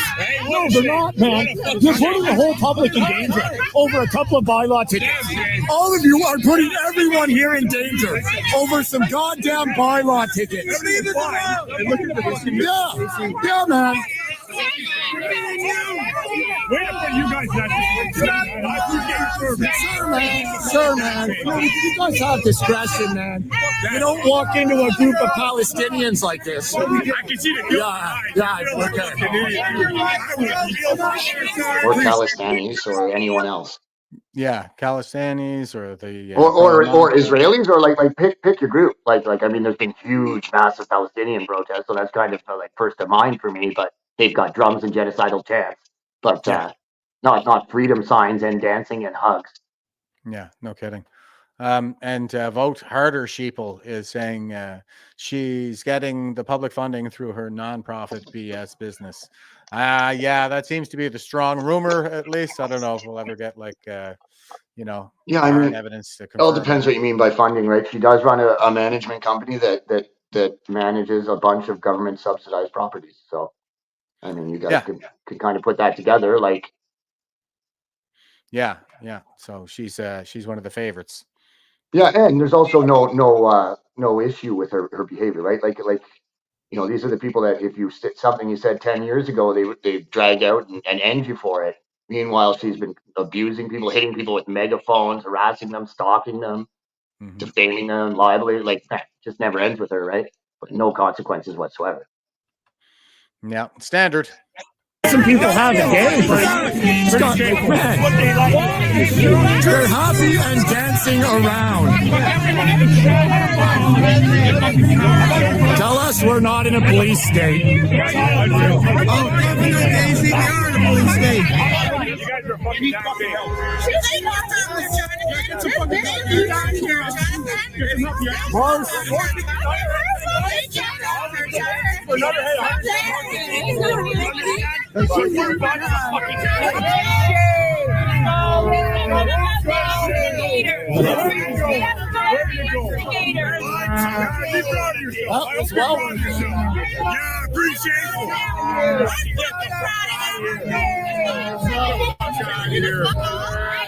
See, they just come in. You need to get one is investigating. Go deal with her. Don't walk away. That's a dereliction of duty. That's right. Well, that was worth it. That was definitely worth it. Jamie's saying hollow eyes. Yeah, I'm seeing the same thing, man. It's those dead fish eyes. Yeah. But, yeah, and like I was saying there, like they talk about wanting to keep the peace and being there to protect us, man. They put everyone there, themselves and us, in danger. They created that nonsense scene, and with their intimidation and their aggressiveness, and they wouldn't have minded it, like it seems like that's what they're trying to do, provoke. And then what happens when somebody gets a little too heated and gets a little too close? They surround a tiny woman, like it's playing with fire. And it's clearly meant to scare and intimidate people and keep them away from protesting, legally and lawfully protesting and peacefully protesting. at the Hill or anywhere, I guess, but particularly near Parliament. Yeah. And it really just goes against, our deeply held principles. And there's this, it's like you say, it's like they're trying to provoke that response. They're going right to the instincts of mistreating women and all these kinds of things just to goad people. Well, and the clear double standard is what gets people so hard, especially the people that are involved in this. Sometimes people will look at it and say, well, these are kind of small things. When you watch this double standard and different standards being applied over and over and over and over again, and the patterns are obvious, these things, they add up and they paint a very disturbing picture. Speaking of disturbing pictures, here is a look back. And this is a tweet of mine, but I'm retweeting Andy Lee. She says, 2 years ago, Justin Trudeau is hiding as thousands of protesters descend on Ottawa, yet he finds time to send a video to Chinese associations. It's posted to the Canada Shenzhou Overseas Federation's WeChat. Here they are at the People's Political Conference, CPPCC, in Beijing. So, while that was going on, he had time to send this video off before he went off and hid in the cottage. 新年快乐，新年快乐. Today, we mark the Lunar New Year, a time to celebrate the Spring Festival and honor our families, communities, and traditions. And as we celebrate the year of the water tiger, let's also take time to reflect on the year we've had and look forward to what's next. My friends, Chinese Canadians have made countless contributions to our country and have helped make Canada stronger, more inclusive, and more prosperous. So as we kick off this year's festivities in a... Sorry, I forgot the Trudeau warning. I'm getting all kinds of puke emojis. Yeah, man. No.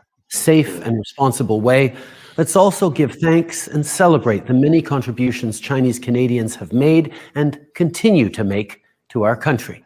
And let's continue to champion our diversity and stand up against division and hate.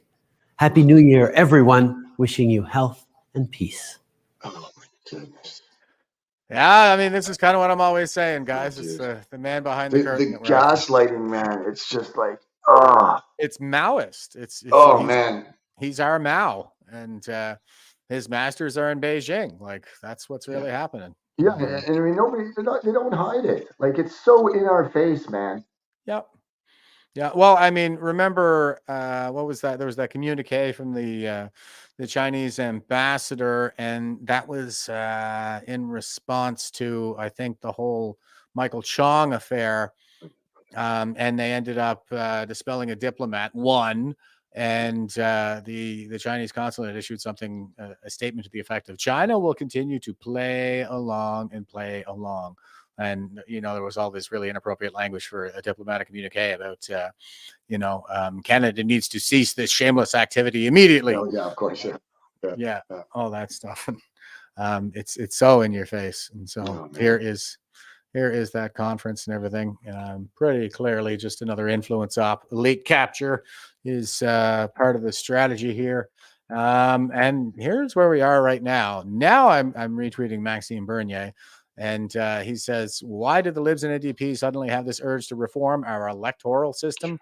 Based on what they agreed to explore, it looks like they're trying to find a way to have their supporters vote multiple times at different polling stations for 3 days instead of once.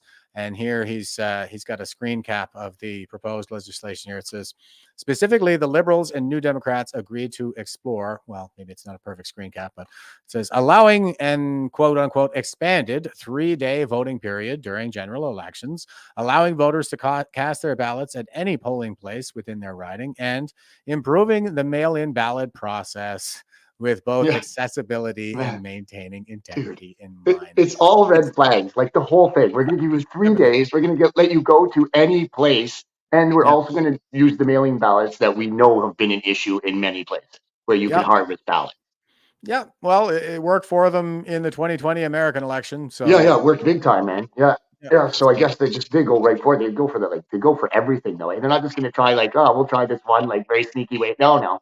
We're going to do it all. We're going to tell you about it, and then we're going to do it to you. And they're not even creative about it. No, man. You're just doing the same damn thing you did in the American election in 2020. And like I'm saying here, I said the CCP are running the show, and we will never have a duly elected government again if this. Yeah, goes I through. mean, yeah, not only like, okay, so this is like overt changing our rules to make fraud easy for people, but let's not have it be lost about the amount of the government will call it disinformation and misinformation, whatever you want to call it. But all these campaigns that get waged by different people with different, like the Chinese government, for instance, they they control what's on a lot of social media. They put a lot of money and a lot of stuff into to getting certain stories pumped out there as opposed to others. Yeah, which definitely affects things, man. Like, yeah, you don't say. And that seems to be the next step here. I mean, we have this minority government with like the lowest polls in perhaps Canadian history right now. Like the disapproval ratings are through the roof. Just got slapped by the federal court for abusing the rights of Canadians in accordance with the highest law of the land. And now they're working to reform our elections. Are these the guys we really want to be monkeying around in that? I sure don't think so. Don't worry, they're from the government and they're here to help. Yeah. And just here's Underboob Jess on X, and she's saying, Canadians already know where the end of this movie. We watched it in 2020. Exactly. And here she's sharing a graphic. I'm not sure where this is from, but I'd say it's fairly accurate. Here is the natural curve for voting day of the votes coming in red. And then that is the red for Republican, I gather.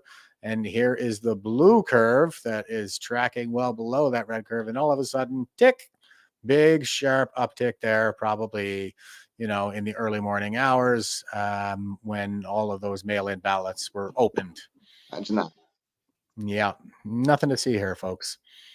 All right, here's Dacey again, and he says, here is another angle of the man assaulting me and threatening to kill me in front of Ottawa police who do nothing about it. Any setup for this one, Dace? No, it's just another angle, man. It just goes to show you we start with the police ignoring this and then coming after us, right? So yeah, just to highlight kind of what happened from another angle. Yeah. Get your fucking hands off her! Hey! Fuck, man! Clearly not near anyone. He's saying don't touch her like I've done something. Like, I mean, I'm the closest woman is like a good 10 feet away at the closest. And he comes at me from my blind side. Yeah. Like, I didn't see him coming. Luckily, not much to him. It's not like he threw me, but I mean, if somebody with some strength came at me like that, I mean, I was not, I didn't see him coming, basically. Is this professional agitator or some poor Well, it seems like he may be. It's the timing was very bizarre. The way the police just kind of tapped him and told him to go on his way was very bizarre.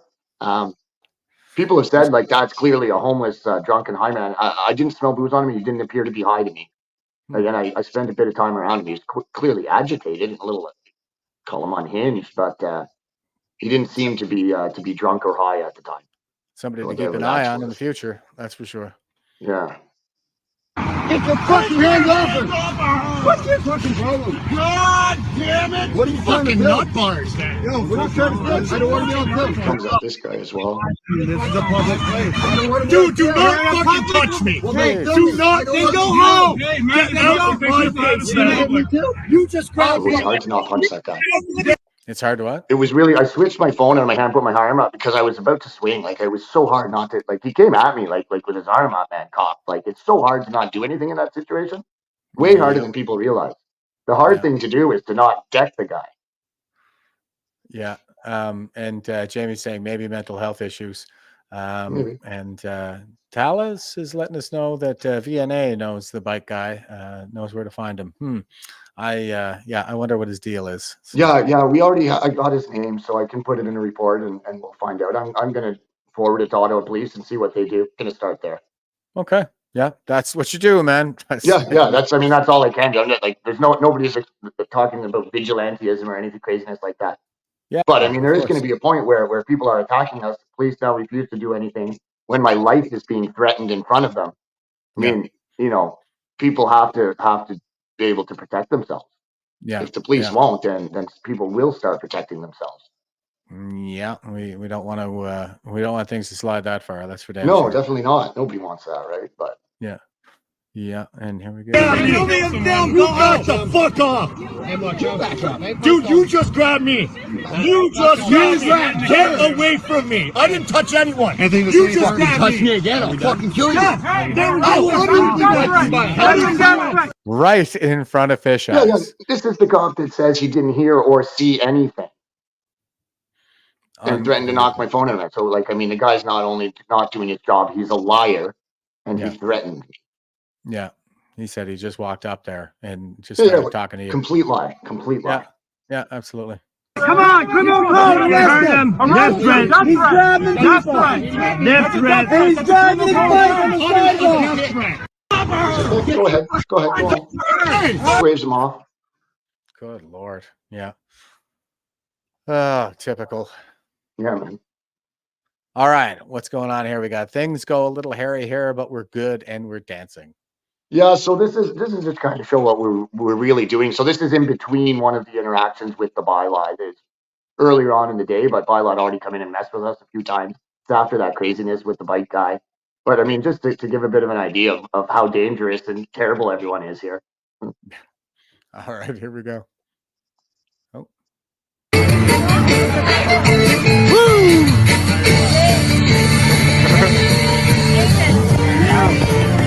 Wow.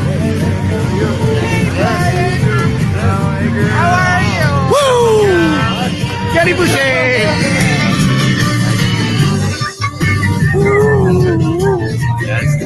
Let's go! Let's go! We had a bit of excitement for a few minutes. Oh yeah, 3 altercation today, and 3 more coming. People, hold on to your shorts. We're coming back. Yes. We got a little hectic for a few minutes. First nuggets and a woman came in and got into it with some people. Then a crazy guy on a bicycle almost ran a bunch of people over, then was fighting with Christine. Then the guy shoved me, hit me, threatened to kill me in front of the police, and then the police did nothing and threatened to knock my phone out of my hands. It was quite the scene. So after the police did nothing about that, they all left. Then they came back with bylaw to steal Howard's signs. That caused a bit of excitement as well.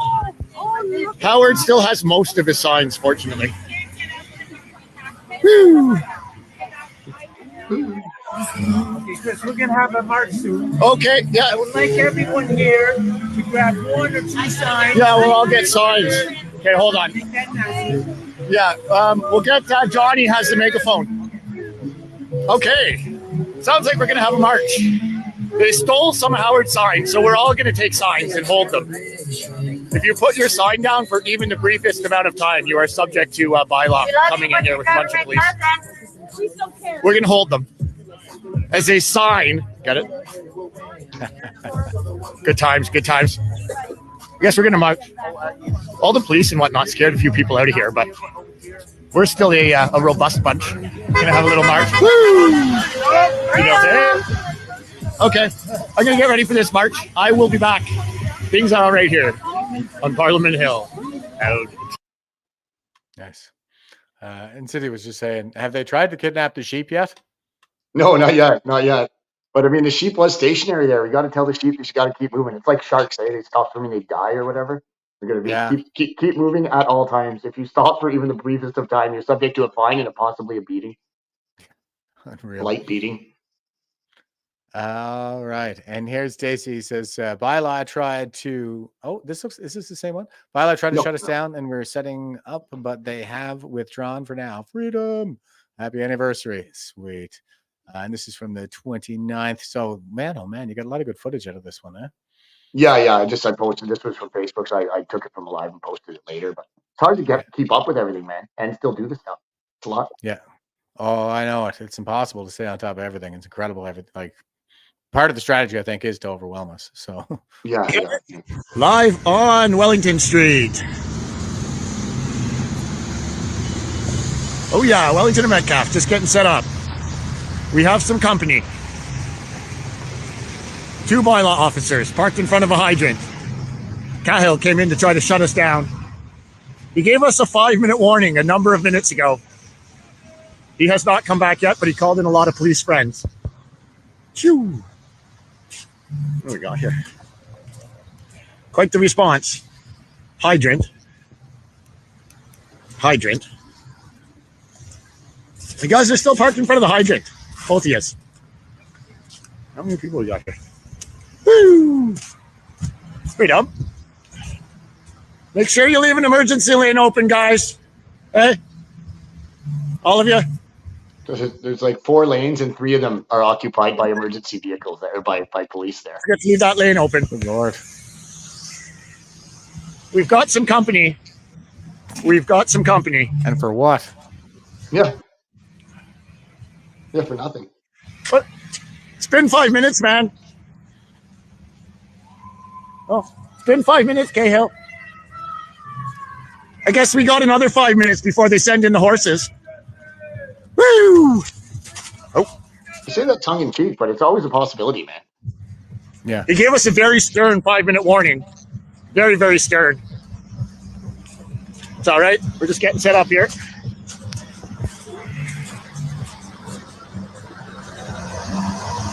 Oh, yeah.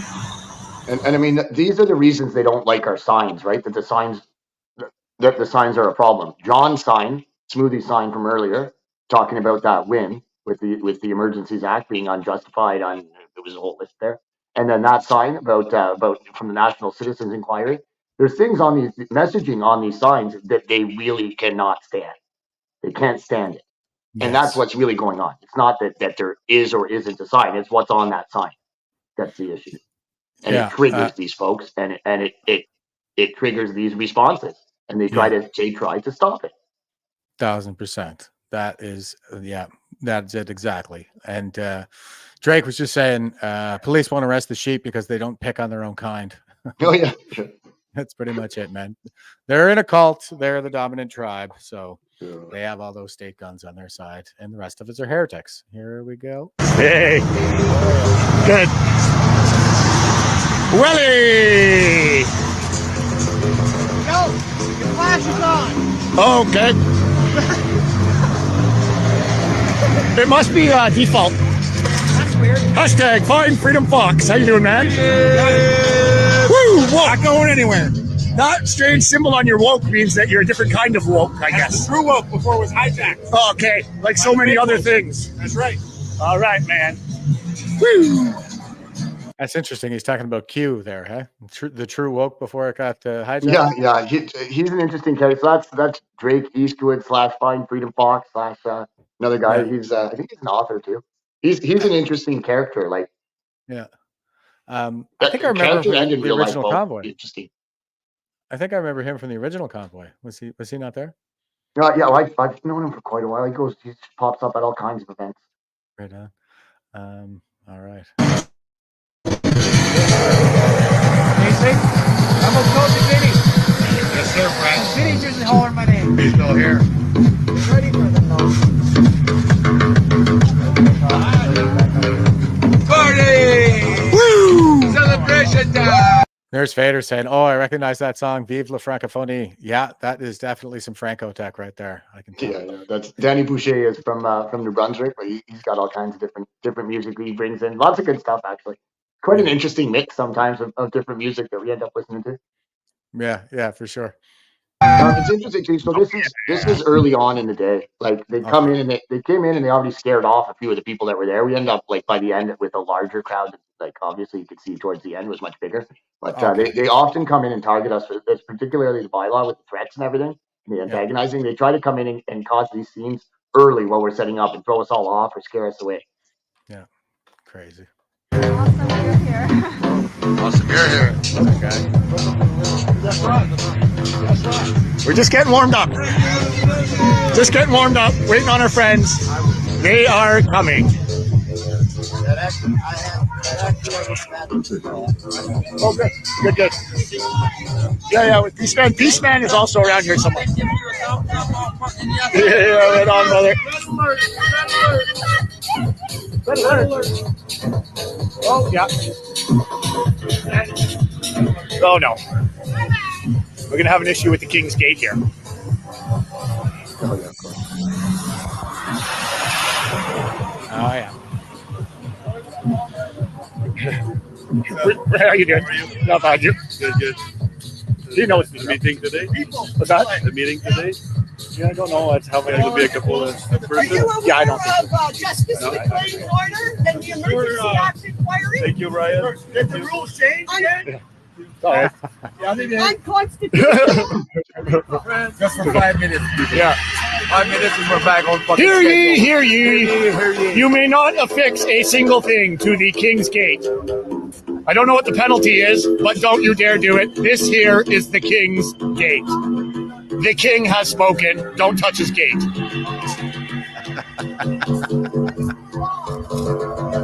Woo!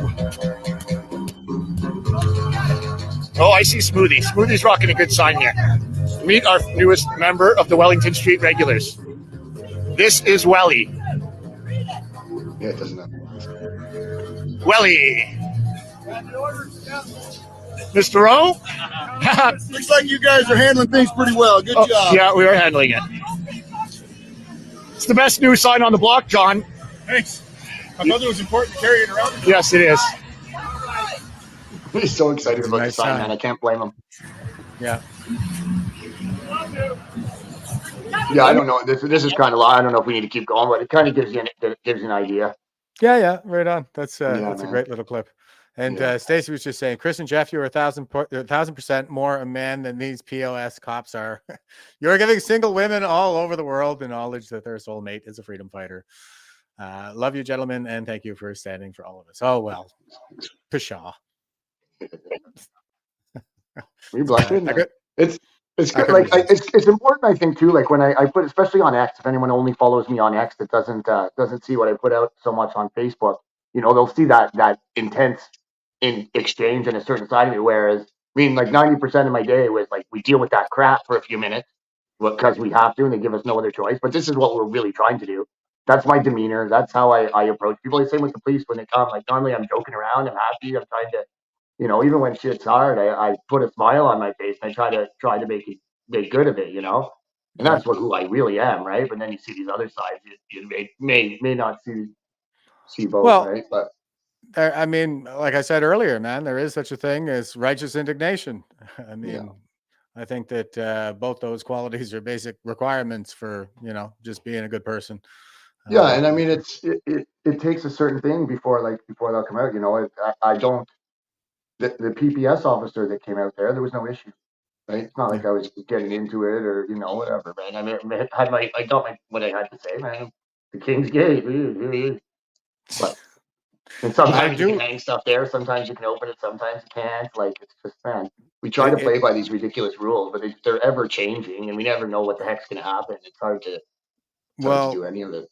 I think that it's really just kind of based on their triggers. I mean, during the convoy, the whole fence was just lined with signs. So anytime they see a sign go up there now, it's like they're triggered. They say it's dangerous. It's for security purposes. They can't keep an eye through the fence. Like they need eyes on everything around.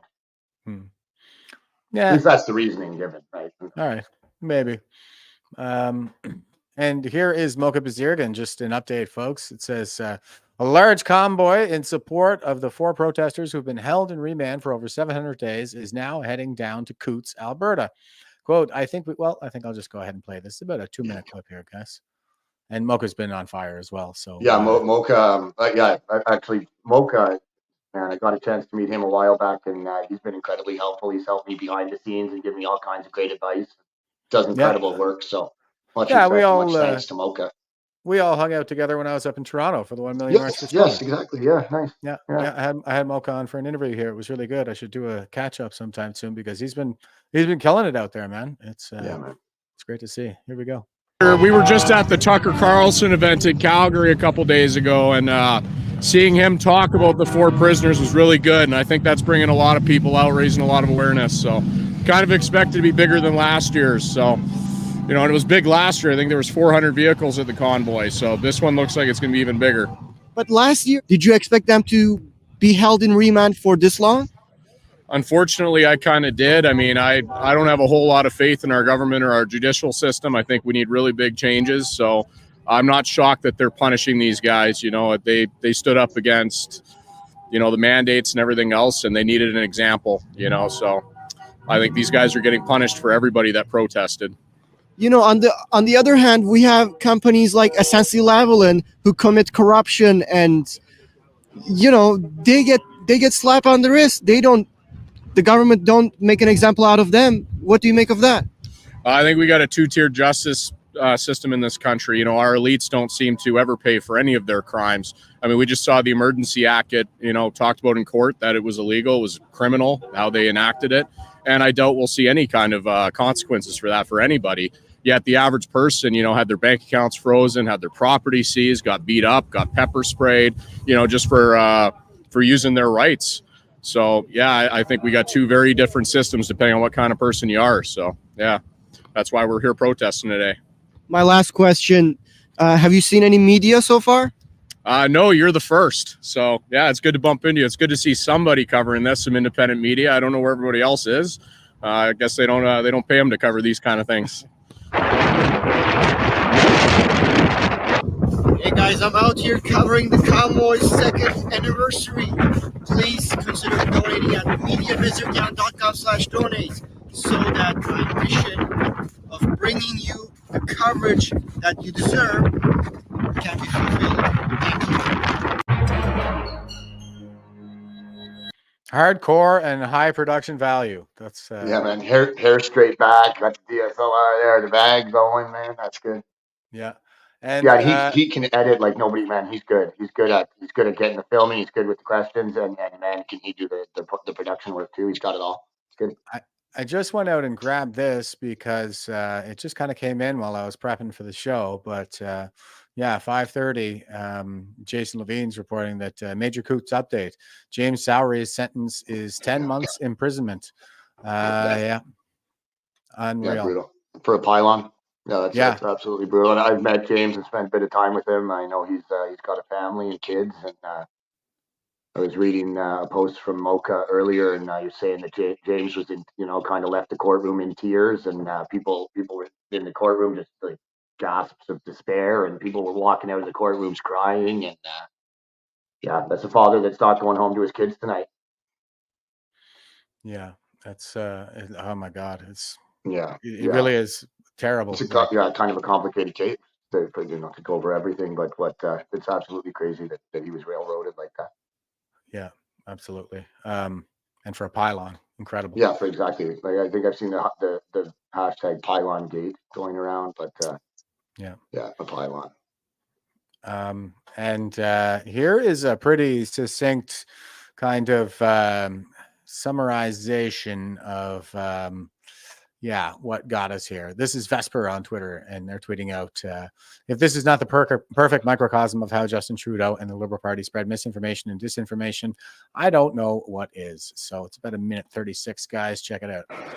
These illegal blockades are being heavily supported by individuals in the United States and from elsewhere. James, you're late. Dropping in B20. Around the world. We see that roughly half of the funding that is flowing to the barricaders here is coming from the United States. 50%, Prime Minister Justin Trudeau. The goal of all measures, including financial measures in the Emergencies Act, is to deal with the current threat only and to get the situation fully under control. Can you clarify, there's been a lot of rhetoric that we've heard in Parliament about this foreign financing, that this is a foreign funded campaign to undermine Canada's national security. But we've seen numbers from you guys that says that 88% of the donors were Canadians. Can you give us a little more color on that information? Yes, thank you for the question. Mr. Chair, as I mentioned in my opening comments, our records here at GoFundMe show that 88% of donated funds to the Freedom Convoy campaign originated in Canada, and 86% of the donors were from Canada. So that's 86% versus Justin Trudeau's 50%. Yeah. Yep. That information is based on the best information that we have available to ourselves based on our data, and also in consultation with the information that we're able to gather in partnership with our payment processing partners. Yep. There you go. So talk about this information. Liberal, well, the L stands for liar, like it shows in the graphic. Here's Dacey again. He says, Parliament will be sitting this afternoon. We're going to watch from the gallery to see our democracy at work. And that's quote unquote democracy. Note, the non-confidence petition will be read on Wednesday. I'll just give a quick flash forward. That is the one that Michelle Ferreri sponsored, House of Commons petition. And, you know, I don't have a whole lot of confidence in petitions, but it certainly doesn't hurt No, me anything. neither. But it does give kind of an idea into the sentiments of society. I mean, this thing blew every other petition that's ever come before it out of the water as far as number of signatures and it's talking points, and it's something the government doesn't really want to have to deal with because it's going to be read, and there's going to be questions.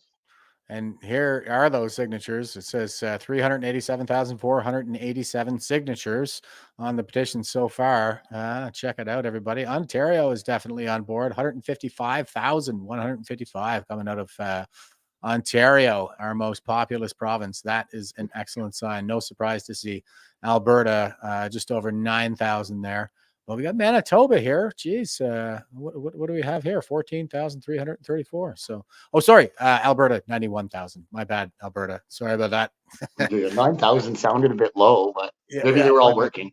They got to put the commas in on these things, lazy bureaucrats. Yeah. That's how we write in. But Manitoba, 14,334. Alberta, 91,651. So very, very strong sentiment here. Even Nova Scotia, my home province, coming in at 9,933. That's out of a province of 1 million. I mean, you know, I think we can do a little better than that, but still, you know, we're a pretty small province.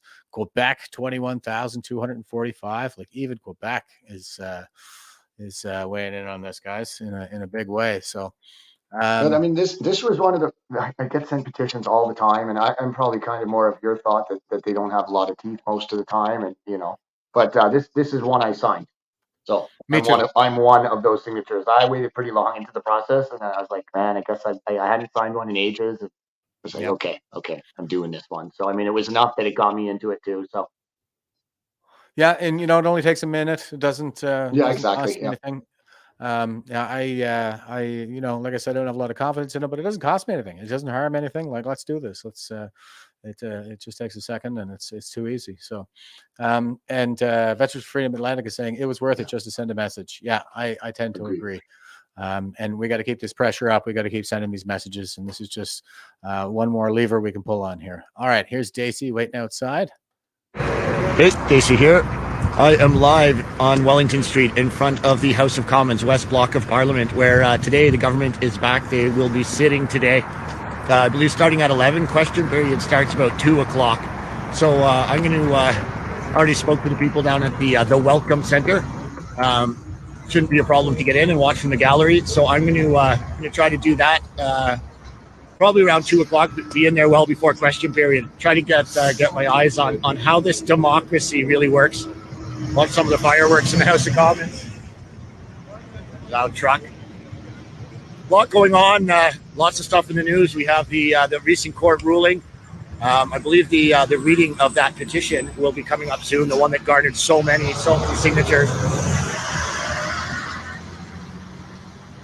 Lots of trucks, lots of construction going on here. So I'm not 100% sure, but there may be a reading of that petition today as well. So lots going on. Hopefully we can watch how these guys do their thing and maybe get a chance to ask a few people some questions or at least give them ears afterwards. So I will have more coming later today from the House of Commons. Dacey from Parliament Hill out. Nice. And somebody that's what I thought I was going to do this afternoon. Somebody was just asking if this petition was closed. I believe it is closed. Yes, it closed. Yeah, it did close. Here we go. December 24th. Yeah. And so it's being read on Wednesday. Okay. Yeah, right on. But still, I mean, 387,000 over that in terms of signatures. This is massive. So that's about as big a petition as you can get. Keep that pressure up. Here's Dacey again. He says, I've just been removed and banned from the House of Commons. All right, Dacey. That didn't last long. So that was you going to the House of Commons to try to get a glimpse into the reading of this petition, and you're banned. Yeah. Don't you dare, cousin. Get out of here. Yeah, fancy people only. Hey, Dacey here. I am on Parliament Hill, the House of Commons Welcome Centre behind me. I just gone through security. I was on my way to sit in the gallery where I was stopped by 2 PPS people who asked me my name and told me I am banned. I am trespassed and banned from the House of Commons, a place where I have never been inside this building, never had an issue, but I am banned by possibly the Sergeant at Arms. It was a bureaucrat, I believe they said, somebody unelected, Johnny? That's right. They wouldn't name who made the complaint. They said that it came from the House of Parliament, was as specific as they would get. It was so vague and so fishy, and the poor PPS officers who had to deliver this, you could read it right on their faces that they knew that they were doing wrong. And we asked them, listen, they look at the floor, but it doesn't change things. We still can't get in. And it's just another indication of how bad things have gotten. Yeah. So I've been told possibly for a year that I'm banned. They couldn't tell me why I was banned. They couldn't give me the criteria. They couldn't tell me who did it. And I asked if there was any documentation or somewhere I could talk to. They said, talk to your MP. He will liaise. Don't know how to even go about doing that. So if you're my MP, I'd like to speak to you. No criteria. They said there's no one for me to talk to. They gave me a card for media relations. So I guess I'll call the number and I'll try to talk to my MP and see what's up. This isn't the first time people have been banned from this building. Lynn Brooks was banned here not all that long ago, refused entry. There's been a number of people who are, I guess, freedom related who have been banned. So things didn't go as planned, but I'll see if I can get to the bottom of this. And when I figure out more, I will update Dacey from Parliament Hill out. And lots of comments coming in on that. Everybody knows you, Chris. And Cindy just saying, you scare the shit out of them, Chris. Yeah, well, I got surprisingly far into the process. This is actually kind of interesting. So for people who haven't been there, there's a welcome center in behind Parliament, kind of in behind the West Block. So you're going through this and you go underground back to the House of Commons. There's a fairly robust security post at the front that you go through. You go through metal detectors. You have to put everything you have through X-ray machines. There's they basically don't let you in with anything. I had to unbutton my shirt and show them my shirt under here. Canada marches, by the way, past the smell test. Had I been wearing a different type of branded shirt, like you can be kicked out. There's lots of reasons you cannot be let in. But I got through all of that, got through security, no problem. Went in, down the escalators, used the washroom, went through, and there's a coat check area right before you head into the gallery. And at that coat check, you need to check everything you have. So like your coat, whatever. I had to leave my keys, my hat, phone, everything in your pockets goes in there. And that, interestingly enough, when I left that place and was about to head in, there's a double set of doors, and then I was just about to get in the gallery. That's when these 2 PPS people came around the corner and started getting me. So I didn't have my phone.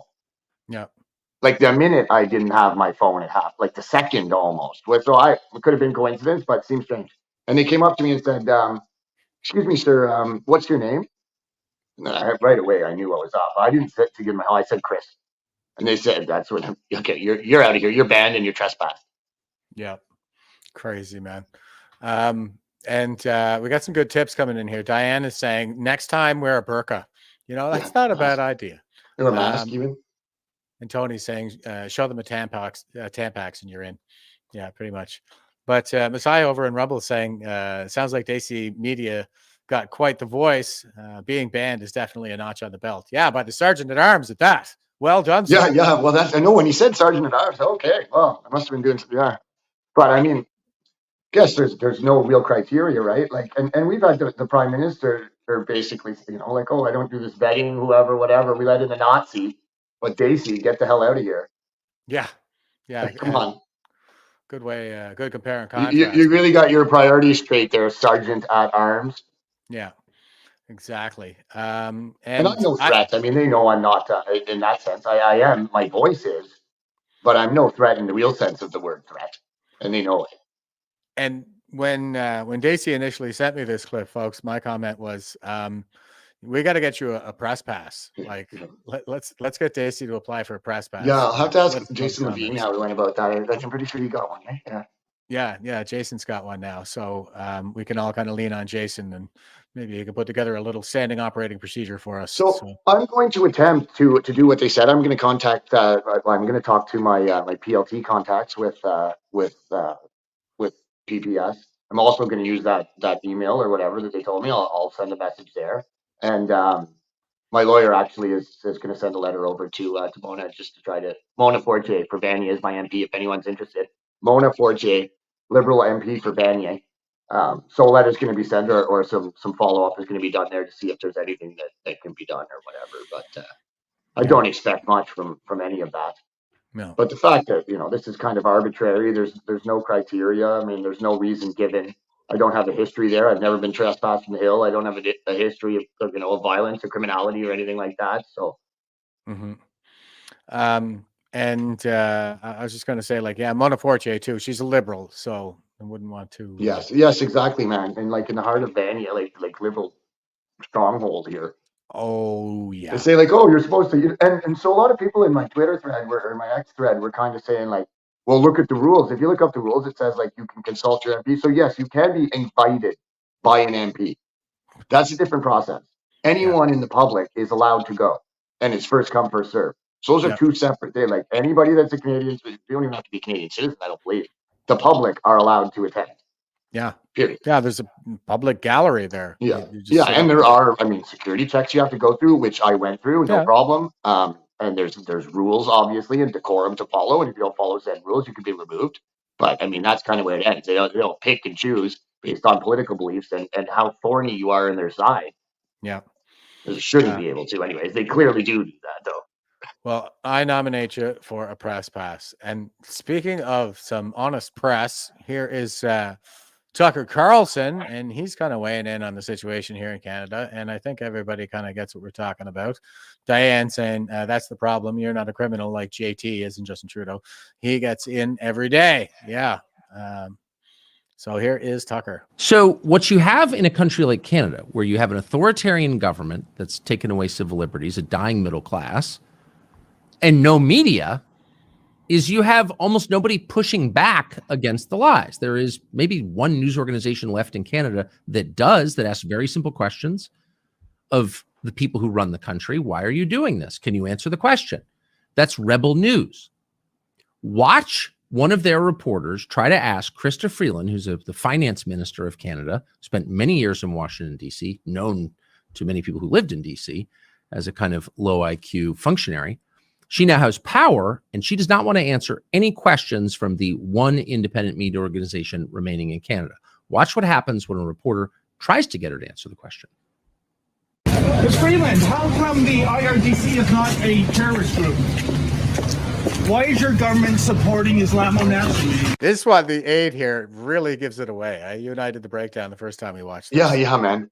And she's like, coming up here. She's like, oh, it's time. Scurry across, get out of the way. Yeah, here comes Mendes. Okay, I'm going to just cut off to the left here before he gets body checked by this RCMP thug. See your eyes shift back there too? Yeah. Oh, she definitely looked. Yeah, man. She peels off first, and then her eyeball. You can see her eyes dart over twice, man. At least. Yeah. Well, yeah, they dart over here when she sees him coming. Look, there he is. Watch. Why is your government supporting Islamo-nationalism? Okay, here I go. Watch her here. Yeah, right there. She knows exactly what's coming. Yeah. What are you doing? Eyes on the guy, avoids the pole, no problem. Yep.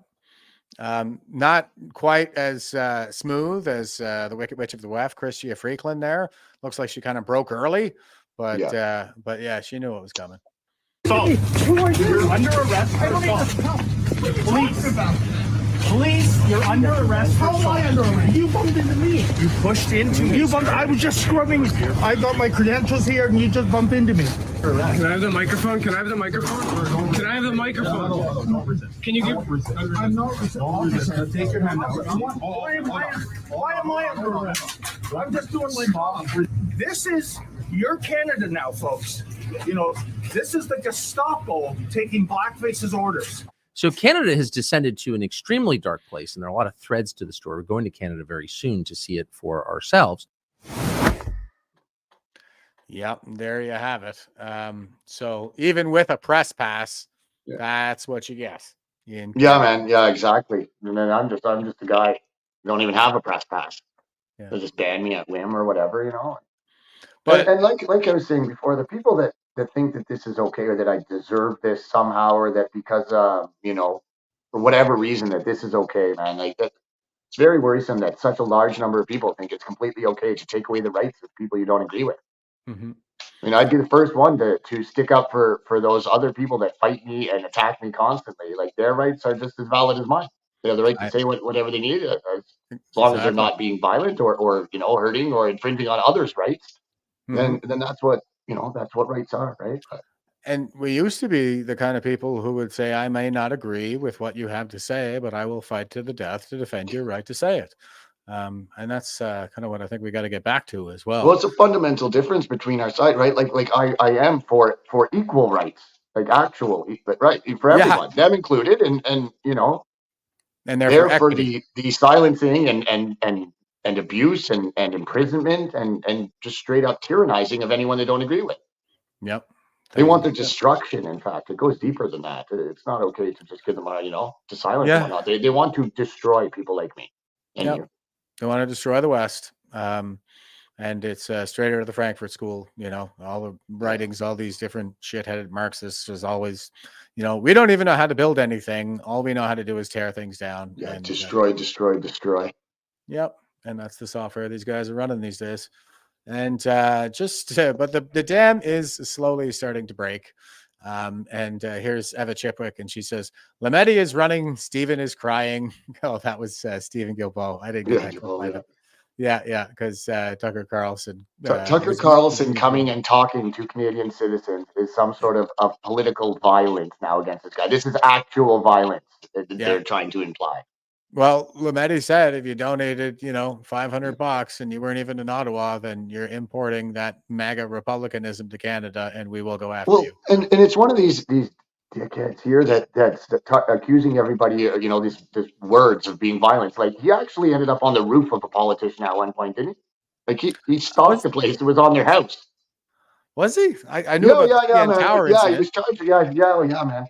It's ridiculous. He was on the roof of the place. They're creeps, right? Yeah, and they're complete hypocrites as well. Yeah. Anyway, Eva's saying Lametti is running, Stephen is crying, Freeland is twitching, Justin is clapping. The Liberal Party of Canada, ladies and gentlemen. I showed that clip of Trudeau clapping at the hockey game there. That's brutal. Yeah, absolutely. Is it his daughter standing next to him and she gets scared while he's clapping? Yeah, I showed the clip here on a previous live. Oh my God. That was hard to watch, man. Oh, you know what? Before I sign off here, guys, I do want to close the loop on this one. So this was for the 24th, and Liberal MP says he thinks Trudeau should face a leadership review. Every leader, every party has a best before date. Our best before date is here, says MP Ken McDonald. Well, good on him for saying that. I'll give a mild disagreement here because I think that these guys were basically like supply chain crisis yogurt. I mean, they were already rotten by the time they arrived. Well, and then what happens? So then there's no formal mechanism, the CBC again, there's no formal mechanism to make Trudeau face a leadership review, even if MPs want one. Liberal and Conservative Party constituents only allow for leadership vote after an election loss. Well, I don't know. I mean, they got Brian Mulroney out of there once upon a time, but it sounds like this guy is actually back down. So yeah, that's what I heard as well. He's I don't know if retracted is the right word, but seems to have come off that point. Yeah, somebody got to him. Probably some United Front, commie bastards, Chinese Communist Party, something like that. Our masters in Beijing don't want a leadership review of Justin Trudeau. They want to reform election laws to make him. We need to change the law. For life. Yeah. So, and here is a good exchange between Trudeau and PP. And True North is tweeting up, Pierre Poilievre accuses Prime Minister Justin Trudeau of muzzling a Liberal MP and challenges Trudeau to put his leadership up for review. So like this would, like if they could get him out as liberal leader. Like I said, that's what happened with Brian Mulroney, and Kim Campbell was his successor briefly, when she took over. But this would get Trudeau out of the way. But as I'm always kind of saying, this is the politicians right now. Our politics is just kabuki theater, right? So that's the Japanese form of theater where they use life-size marionettes on the stage, and it's got a black background where the guys, the puppet masters, are wearing the black zin tie, and they kind of blend with the black background. Well, if you suspend disbelief, then you can believe that these are the real actors on the stage. But the guys that we should be looking for right now are those shadowy figures in the background. So, and well, that's the boomers. So here is this exchange in the House of Commons. While the Conservative leader is muzzling his own caucus and putting himself first, we'll keep putting Canadians. The honourable leader of the opposition.